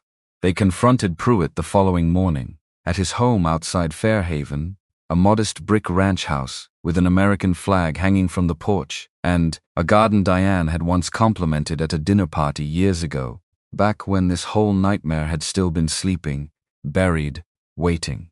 Pruitt opened the door himself. A thin man in his late 60s, silver-haired, still carrying himself with the careful posture of a career officer, even decades removed from active duty. His face, when he saw Marcus standing on his porch, flanked by Reese and Dale, went through several rapid transformations: surprise, warmth, and then, as his eyes moved past Marcus to the laptop tucked under Nadia's arm, something that looked unmistakably like fear. Marcus. His voice came out too bright, too fast. "This is a surprise, is everything?" 11 calls, Marcus said. Flat, final. Over 4 months to a number registered to Elias Bragg. Pruitt's face went white. "Marcus, I can explain, then explain." Marcus's voice had gone very quiet, which was somehow worse than if he'd shouted. "Explain to me why the man who held my son when he was 3 days old sold out my family to a traitor who murdered my brother-in-law 22 years ago." Pruitt's mouth opened, closed. His shoulders sagged, and for a moment the careful military posture he'd worn like armor for decades simply collapsed, revealing something small and tired and ashamed underneath. "He had my daughter," Pruitt said quietly. The porch went very still. "What?" Marcus said. Not held her. Not like that." Pruitt's voice shook. "Financial ruin. 8 years ago. My daughter's husband got tangled up in something he shouldn't have. Owed money to people who don't forgive debts. Bragg made it disappear. Made the whole thing disappear. Quietly, cleanly. The kind of favor only a man with his level of access could pull off." He swallowed hard. "And then, a year later, he called in the favor. Said he needed information sometimes. Small things at first. Nothing that seemed like it mattered. Small things," Marcus repeated, voice dangerously flat. "Like my niece's location. Like operational details about a program that killed her father." "I didn't know," Pruitt said, and his voice cracked audibly now, tears standing in his eyes. "Marcus, I swear to you, I didn't know the full picture. I thought I was helping a legitimate oversight process stay informed. I didn't know he was the reason your brother-in-law died. I didn't know until what? Until last week," Pruitt said, "when he called and told me Kessler was alive, and that I needed to warn you immediately, urgently, in exactly the words he gave me. And I did it. I did it because I was scared, and because 8 years of small favors had turned into something I couldn't find my way out of anymore. And because," his voice broke completely, "because I told myself, every single time, that it was just information, that it couldn't really hurt anyone, that I was still one of the good guys, somehow, even while I was doing this."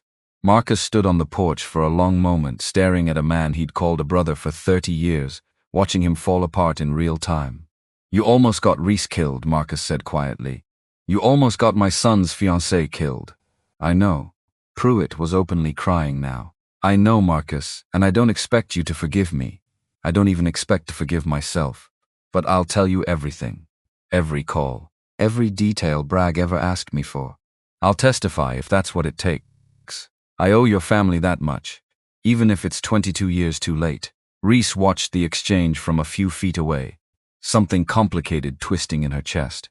Because she understood, in a way she hated to admit, the particular helplessness that let good people make terrible choices when the people they loved were threatened. She'd almost walked alone into a warehouse for the exact same reason. The difference between Pruitt and her, she realized, wasn't the fear. Everyone had fear. The difference was what you did with it once the choice was actually in front of you. "We need everything," she said quietly, stepping forward. "Every call, every detail, every scrap of evidence you have.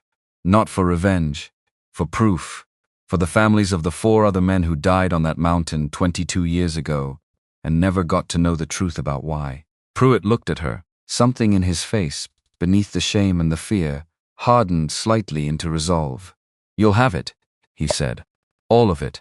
The next 72 hours moved with the strange, compressed intensity of a dam, finally breaking after years of quiet pressure. Pruitt's confession, combined with Nadia's financial trail, combined with the evidence Kessler had spent 9 years in exile quietly assembling, formed a case against Elias Bragg that no amount of institutional protection could fully bury anymore. Marcus made calls, careful ones, strategic ones, to people he trusted inside the current structure, people young enough and clean enough not to have been compromised by decades of Bragg's careful positioning. Reese sat through most of it in a strange, suspended state, watching 22 years of buried grief slowly transform into something that finally had a shape, a name, a face she could hold accountable. Because it wasn't closure exactly.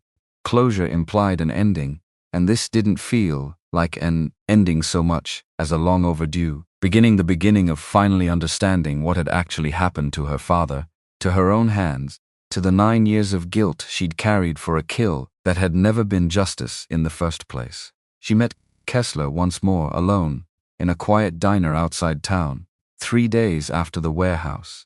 He looked older across the vinyl booth than he had in the darkness outside that building, the fluorescent light doing nothing kind for either of them.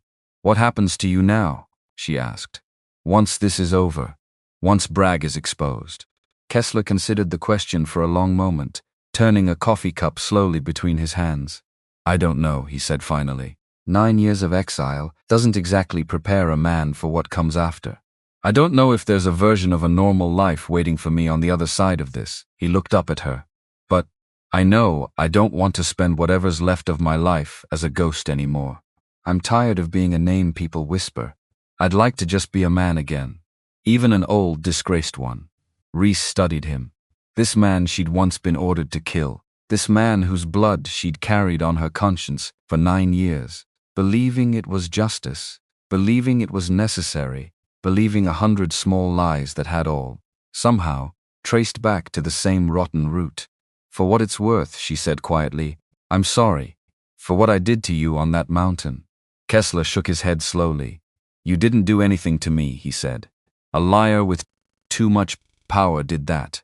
You were just the hand he chose to use. I've had 9 years to make peace with that distinction, Wraith.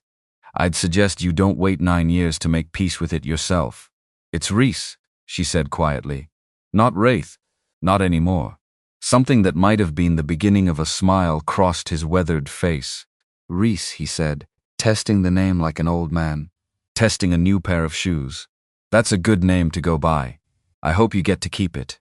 The confrontation with Elias Bragg happened 8 days after the barbecue, in a conference room inside a federal building in D.C. that Reese had never expected to walk into again. Flanked by Marcus, by a small, careful team of investigators, Marcus had spent 30 years earning the trust to assemble on short notice, by evidence so thoroughly documented that even Bragg's decades of careful positioning couldn't fully shield him from it. Reese watched through a one-way glass as Bragg was walked into an interview room down the hall, an older man, silver-haired, distinguished in the particular way powerful men often were, the kind of face that had shaken hands at memorials and shed careful, practiced tears at funerals for men he himself had ordered killed. He didn't look like a monster. That was the thing that struck her most. Standing there watching him settle into a chair with the calm, entitled ease of a man who'd never once, in 18 years, believed the truth would actually catch up to him. Monsters rarely looked like monsters. That was how they survived so long. She didn't go in. Didn't need to. Marcus had made that clear from the start. This part of the reckoning belonged to institutions now, to investigators, to a legal process that would slowly, imperfectly, but eventually, hold Elias Bragg accountable for 22 years of buried bodies and buried truths. Her part had already been played. On a mountain 9 years ago, without knowing it. In a backyard 8 days ago, without meaning to. In a warehouse 3 days ago, with her hands finally steady enough to choose mercy over vengeance when the moment demanded a choice. She watched Bragg's face through the glass for a long moment. Watched the exact second the weight of the evidence being laid out in front of him seemed to finally, fully land. Watched 18 years of careful, practiced calm crack open into something smaller and more frightened than she'd expected to feel satisfaction from. She didn't feel satisfaction. She felt tired, deeply, bone-achingly tired. The specific exhaustion of finally setting down something she hadn't even fully realized she'd been carrying. "It's done," Marcus said quietly, coming to stand beside her at the glass. "Or it will be. These things take time. Trials, appeals. The machinery of justice grinds slow, even when the evidence is this clear. But it's moving," Reese said. "It's moving," Marcus confirmed. 22 years too late for your father. 9 years too late for the truth about what happened on that mountain. But it's moving." Reese nodded slowly, watched Bragg through the glass a moment longer, then turned away. She was done watching him. She'd spent enough of her life orbiting other people's decisions. It was time to go home. The second barbecue happened 3 weeks later. Same backyard, same oak trees, thick enough now for the shade to fall in dappled patterns across the grass. Same smell of charcoal and cut lawn and early summer heat settling comfortably over Fairhaven, Virginia, the way it always did this time of year. Except everything about it was different. Because this time, when Reese pulled her truck into the gravel drive, she wasn't 14 minutes late on purpose. She was right on time. Because this time, walking toward the yard, she didn't feel that old tightening in the air, that specific dread of arriving to judgment. She felt something else instead. Something she hadn't let herself feel in front of this family in a very long time. Belonging. Marcus met her at the edge of the yard, dressed not in his usual weekend flannel, but in something more formal, a dark blazer that looked distinctly out of place at a family cookout. Beside him stood 2 men in dress uniforms. Reese didn't immediately recognize, though the insignia told her enough: high-ranking, current service, the kind of officers who didn't show up at civilian barbecues without a reason. "What's this?" Reese said slowly, looking between them. "A promise," Marcus said. "Kept a little late." One of the officers stepped forward, a woman, silver-haired, sharp-eyed, carrying herself with the particular gravity of someone who'd spent a career in rooms where words mattered enormously. "Miss Calloway," she said, "my name is Rear Admiral Loretta Vance. I've spent the last 3 weeks reviewing a declassification request tied to an operation that took place 9 years ago, and a second one tied to an operation that took place 22 years ago. Reese felt her chest tighten. "Okay, both requests were approved," Admiral Vance said. "Yesterday afternoon." Reese didn't move, didn't breathe for a second. "What does that mean?" she said quietly. "It means," Admiral Vance said, "that after 22 years, the record can finally reflect the truth about your father's death. Not a training accident. A sacrifice, in service to his country, in an operation compromised by a man who has since been formally charged with treason, obstruction, and multiple counts of conspiracy to commit murder." Her voice softened, just slightly. "It also means that your own record, Miss Calloway, 9 years buried under classification, that served no one but the man who ordered you to pull that trigger, can finally be corrected. Your service, your sacrifice, recognized rather than hidden." The whole backyard had gone quiet.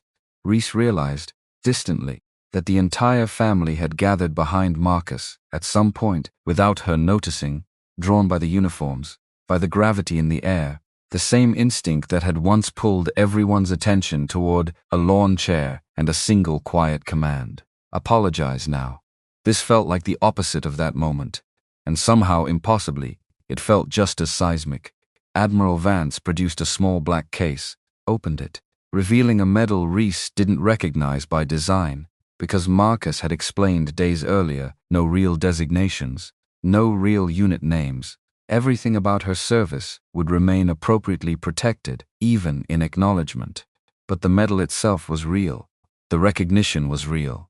On behalf of a grateful nation, Admiral Vance said, for actions taken in service that saved the lives of an entire unit, at extraordinary personal risk, sustained over years of continued sacrifice and silence. Reese's eyes had gone wet before the Admiral even finished the sentence. Because 9 years of carrying this alone. 9 years of locked gray cases and 4:52 a.m. mornings and 3-word text messages, and a life built entirely around the discipline of not needing anyone to see her. And now the whole backyard was seeing her. All of it. Finally, her mother was crying openly. Diane had both hands pressed over her mouth. Tyler stood beside Amanda, his arm around her shoulders, tears streaming freely down his face, without a trace of the old embarrassment he might once have felt about crying in front of family. Reese. Admiral Vance's voice had softened further. Thank you for your service. All of it. Even the years nobody knew to thank you for. The medal settled into Reese's hands, heavier than it looked, heavier than any weapon she'd ever carried. Somehow, though it weighed almost nothing at all, she looked up, found her mother's eyes across the yard. I'm sorry, she said, voice cracking for the first time in longer than she could remember. For all the years I couldn't tell you.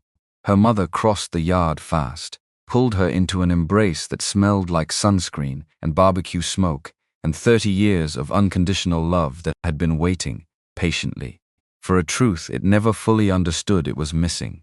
You don't have to apologize, her mother whispered into her hair. Not ever. Not for surviving something the rest of us will never understand. Later, once the uniforms had gone, once the crowd had settled back into the familiar rhythm of a family, barbecue kids running through the sprinkler, someone's radio playing low country music, the smell of charcoal drifting lazy over the yard. Tyler found Reese sitting alone at the edge of the property, medal still resting in her open palm, staring out at the tree line the way she'd been staring at tree lines her whole life, cataloging, assessing, though today there was nothing out there to assess. Just trees. Just an ordinary summer evening. He sat down beside her without asking. I've been thinking about something, he said quietly. What? That story I used to tell. About the mountain. About the shot that saved my unit. He looked out at the yard, at the family gathered there, at Amanda laughing with his mother near the grill. I used to tell it like it was the most important thing that ever happened to me. The day I almost died. The day some anonymous ghost decided I was worth saving. He shook his head slowly. But I think I had it backwards this whole time. How so? I think the most important thing wasn't almost dying, Tyler said. I think it's this. Right now. Finding out the ghost was real. Finding out she was sitting across a picnic table from me my whole life, and I was too busy being an idiot to notice. He turned to look at her, his eyes still red from earlier, his voice steady now in a way it hadn't been in weeks. You didn't just save my life 9 years ago, Reese. You've been saving it this whole time. Every year you came to these barbecues and let me make jokes at your expense instead of telling me the truth. Because you were protecting me from something. From guilt. From weight I wasn't ready to carry. Reese looked down at the medal in her hand. I wasn't protecting you, she said quietly. I was protecting myself. There's a difference. Maybe, Tyler said. But I got the benefit of it either way. They sat in silence for a moment. The golden evening light slanting long and warm across the grass. The same light that had fallen across this exact yard weeks ago on a very different afternoon. Back when Tyler's cruelty had cracked something open that neither of them had been ready for. I don't expect you to forgive me overnight, Tyler said finally. For years of being an ass. That's not how this works, I know that. But I want you to know I'm going to keep showing up. Keep trying. However long it takes. Reese looked at her cousin, really looked at him. Past the polo shirts and the old swagger. Past 6 years of casual cruelty she'd absorbed without complaint because complaining had never once felt safe. You don't have to earn it in one conversation, she said quietly. That's not how family works either. Something eased in Tyler's shoulders. A small, grateful exhale. For what it's worth, he said, Amanda wants to name the baby after you. If it's a girl. Reese let out a surprised laugh, the first real laugh she could remember in weeks, maybe months. That's insane. Don't do that, too late. Already decided. Above my pay grade at this point. Tyler grinned. The first easy, unguarded grin she'd seen from him since the barbecue that started all this. Reese Calloway Whitfield. Has a nice ring to it. You're ridiculous. Yeah. He bumped her shoulder gently with his. But I'm ridiculous and alive, which is more than I can say if a certain someone hadn't made an impossible shot 9 years ago from over 1,000 meters out. Reese looked down at the medal in her hand one more time, then closed her fingers around it, slow, deliberate, the way she used to close her hand around a rifle stock before the world had ever asked more of her than any 27-year-old should reasonably be be asked to give. You're welcome, she said quietly. For what it's worth, 9 years later. It's worth everything, Tyler said. It always was. I just didn't know how to see it. That night, back in the small apartment above Pete's garage, Reese sat at her kitchen table, with the gray metal case open in front of her one more time. The knife, the flag, the photograph of 6 young faces in the desert, 5 of them gone now, one of them finally, after 9 years, allowed to stop hiding. She set the new medal down beside the old photograph. Let the 2 objects sit together, the past and the present finally occupying the same space without tearing each other apart. Her phone buzzed. A text from her mother. Thank you for coming today. For everything. I love you more than I know how to say, and I'm so proud of the woman you turned out to be, even the parts of you I never got to know until now. Reese read it twice. Felt something in her chest loosen, that had been tight for longer than she could accurately measure. She typed back, slower than usual, more words than she'd allowed herself to send in years. I love you too, Mom. I'm sorry it took this long for you to finally see all of me. I promise there won't be any more long locked doors between us. She set the phone down, looked around the small apartment, the mattress bolted to the wall, the coffee mug in the sink, the ordinary quiet life she'd built out of routine and repetition and the desperate hope that hiding would keep everyone safe. She understood now that hiding had never been the same thing as safety. It had just been the shape fear took when it had nowhere else to go. She closed the gray case, slower this time, gentler, no longer locking it away in the deepest corner of the closet, where it could sit forgotten for years. She set it instead on the shelf by her bed, in plain sight, a piece of her history she no longer needed to bury.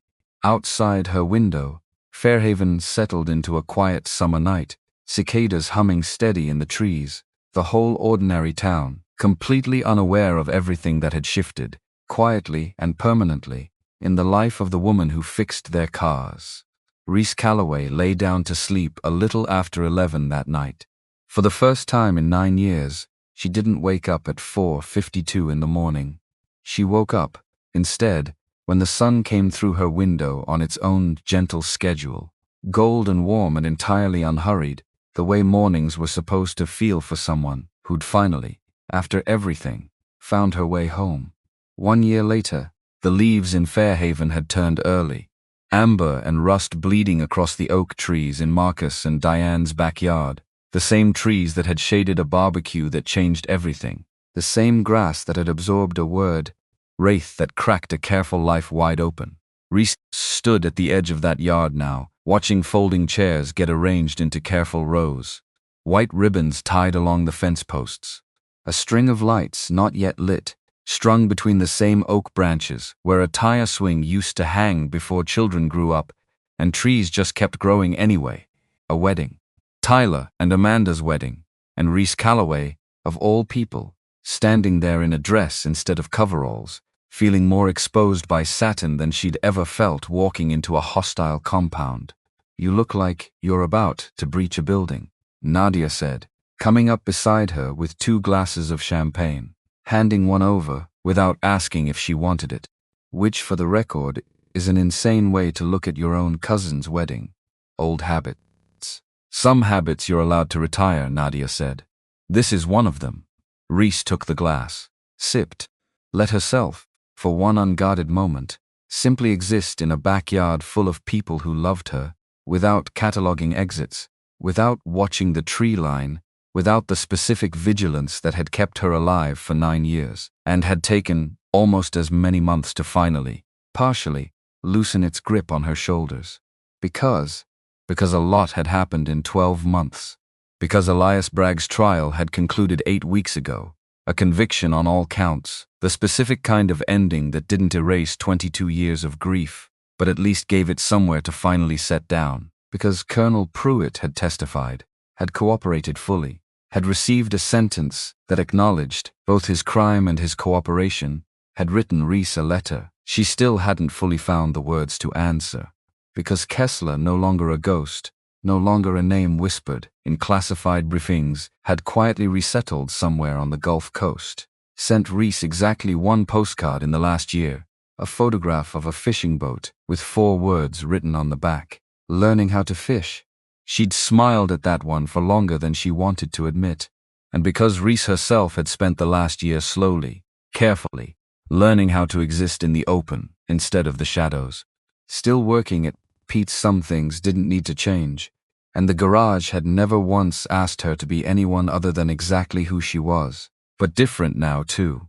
A woman in town who nodded at her a little differently on Main Street, who'd read about a local hero in a carefully worded piece in the Fairhaven Gazette that never named an operation or a unit, but made it clear in its own quiet civilian way that Reese Calloway had served her country in ways this town would never fully understand and didn't need to.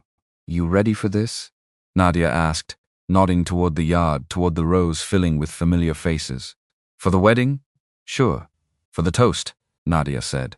"Tyler asked you to give one." "Did he not tell you that?" Reese's stomach dropped. "He did not tell me that." Well, Nadia's mouth curved into something that wasn't quite a smile, wasn't quite a smirk, sat somewhere comfortably between the two. "Better start thinking of something. You've got maybe 40 minutes. 40 minutes wasn't nearly enough time to prepare a toast.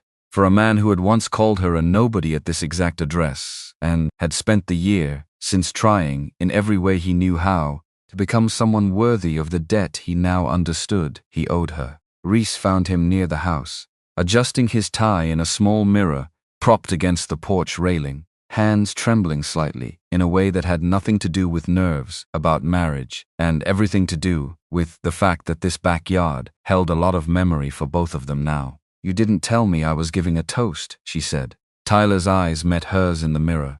"Guilty. Slightly. I was going to tell you. When, eventually." He turned around, tie half fixed, and something in his expression had gone soft in a way that still, occasionally, surprised her. The old swagger hadn't entirely disappeared. Some things were simply built into a person, but it had learned over the last year to make room for other things too. "I wanted to ask you in person. Didn't want it to be a text. Didn't feel right. Asking the most important thing I've ever asked you over a phone. Ask me, now then." "Reese." His voice had gone quieter. "Will you stand up there with me? Not as the woman who saved my life 9 years ago. Not as some story I used to tell at parties. Just as my cousin, my family, the person who taught me, this year, more about what it actually means to be worth something than I learned in 30 years before that." Reese felt her throat tighten. "That's a lot of pressure for a wedding toast," she said, because deflecting with humor was still, apparently, a habit she hadn't fully retired either. "Yeah, well," Tyler smiled, crooked, genuine. "You're good under pressure. I've seen it firsthand." The ceremony itself passed the way weddings do, fast in the moment, slow in memory, a blur of vows and rings, and Diane crying into a tissue she'd been clutching since the processional began. Reese sat in the second row, beside her mother, who kept reaching over every few minutes just to squeeze her hand, as if still, a year later, making sure her daughter was really there, really present, really staying. Marcus stood beside Tyler as best man, dressed in the same dark blazer he'd worn the day Admiral Vance had pinned a medal to Reese's chest in this exact yard, though today his eyes carried something lighter than they had that day. Pride instead of grief. A father watching his son become, finally, the kind of man Marcus had always hoped he'd grow into. When it came time for toasts, Tyler stood first, said something warm, and a little clumsy about Amanda's patience, and Amanda's kindness, and how he'd spent 30 years thinking he knew what mattered before this last year finally taught him otherwise. Then he looked at Reese. "My cousin's going to say a few words," he said. "Fair warning, everyone. She's better with a rifle than a microphone.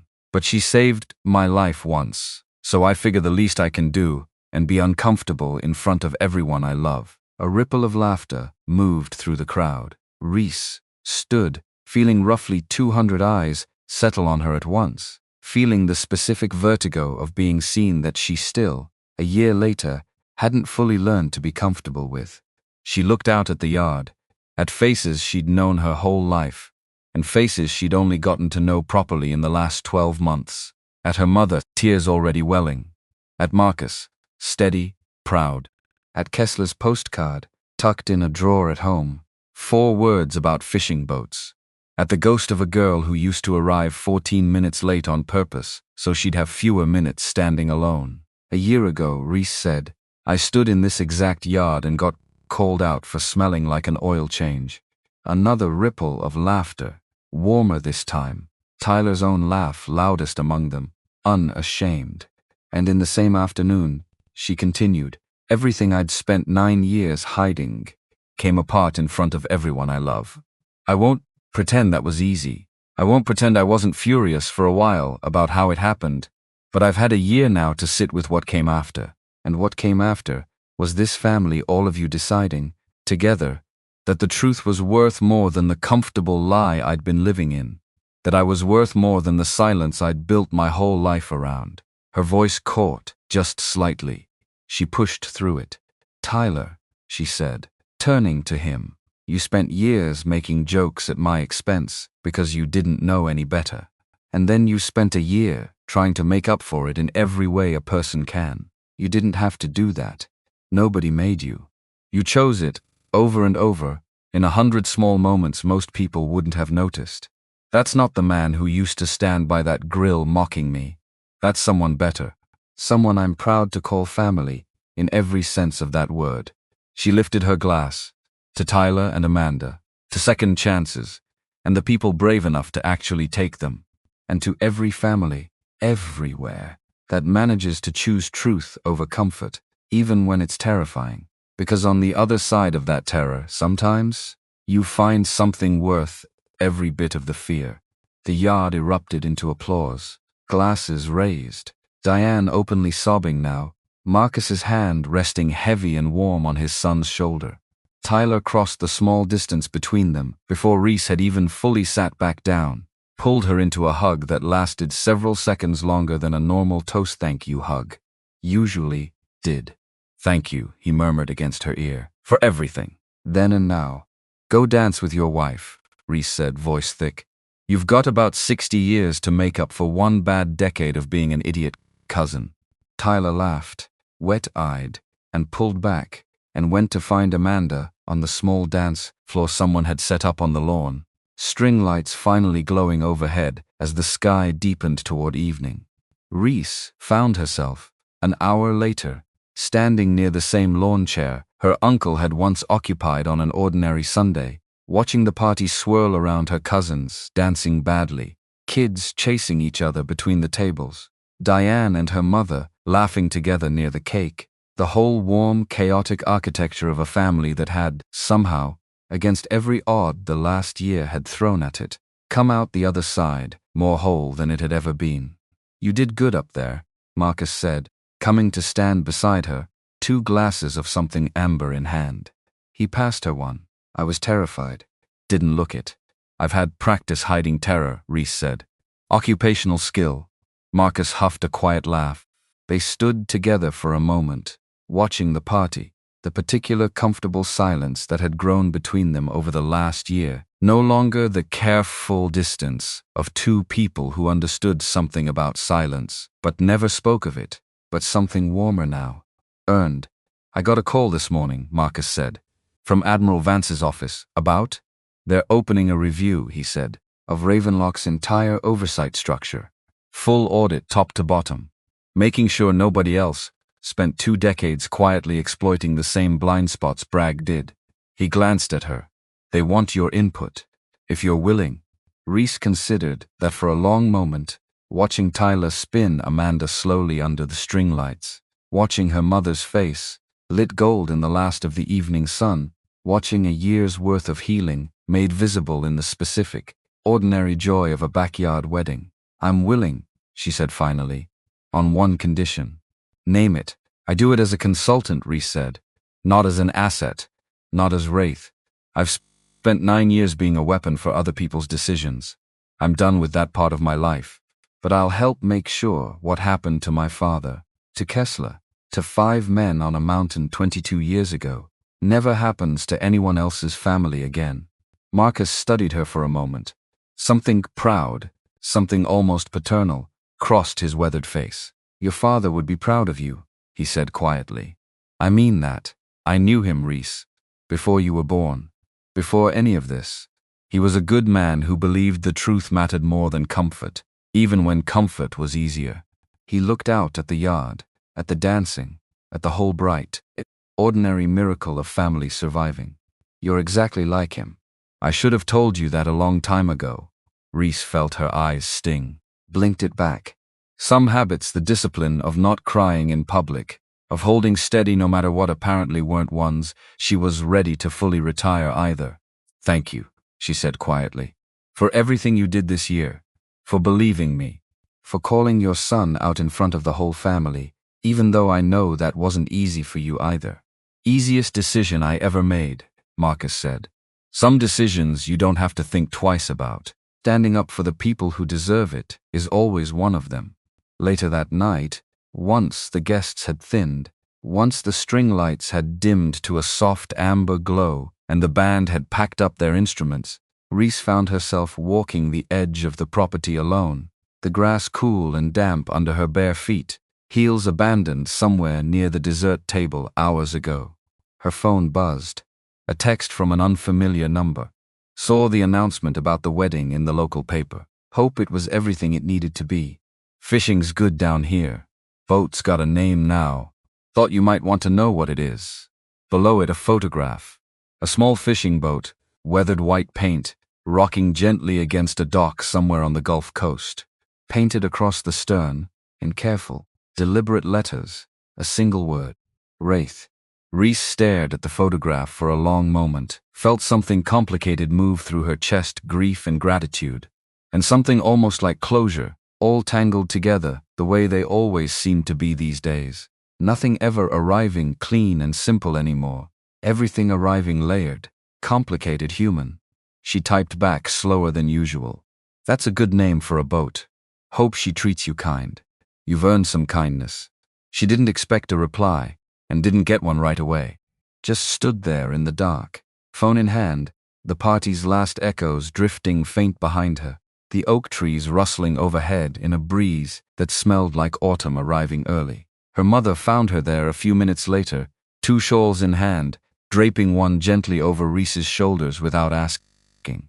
Getting cold out here, her mother said. A little you disappeared, Diane was asking. Needed a minute. Reese looked out at the dark tree line, at the stars beginning to prick through the deepening sky. It's been a big day.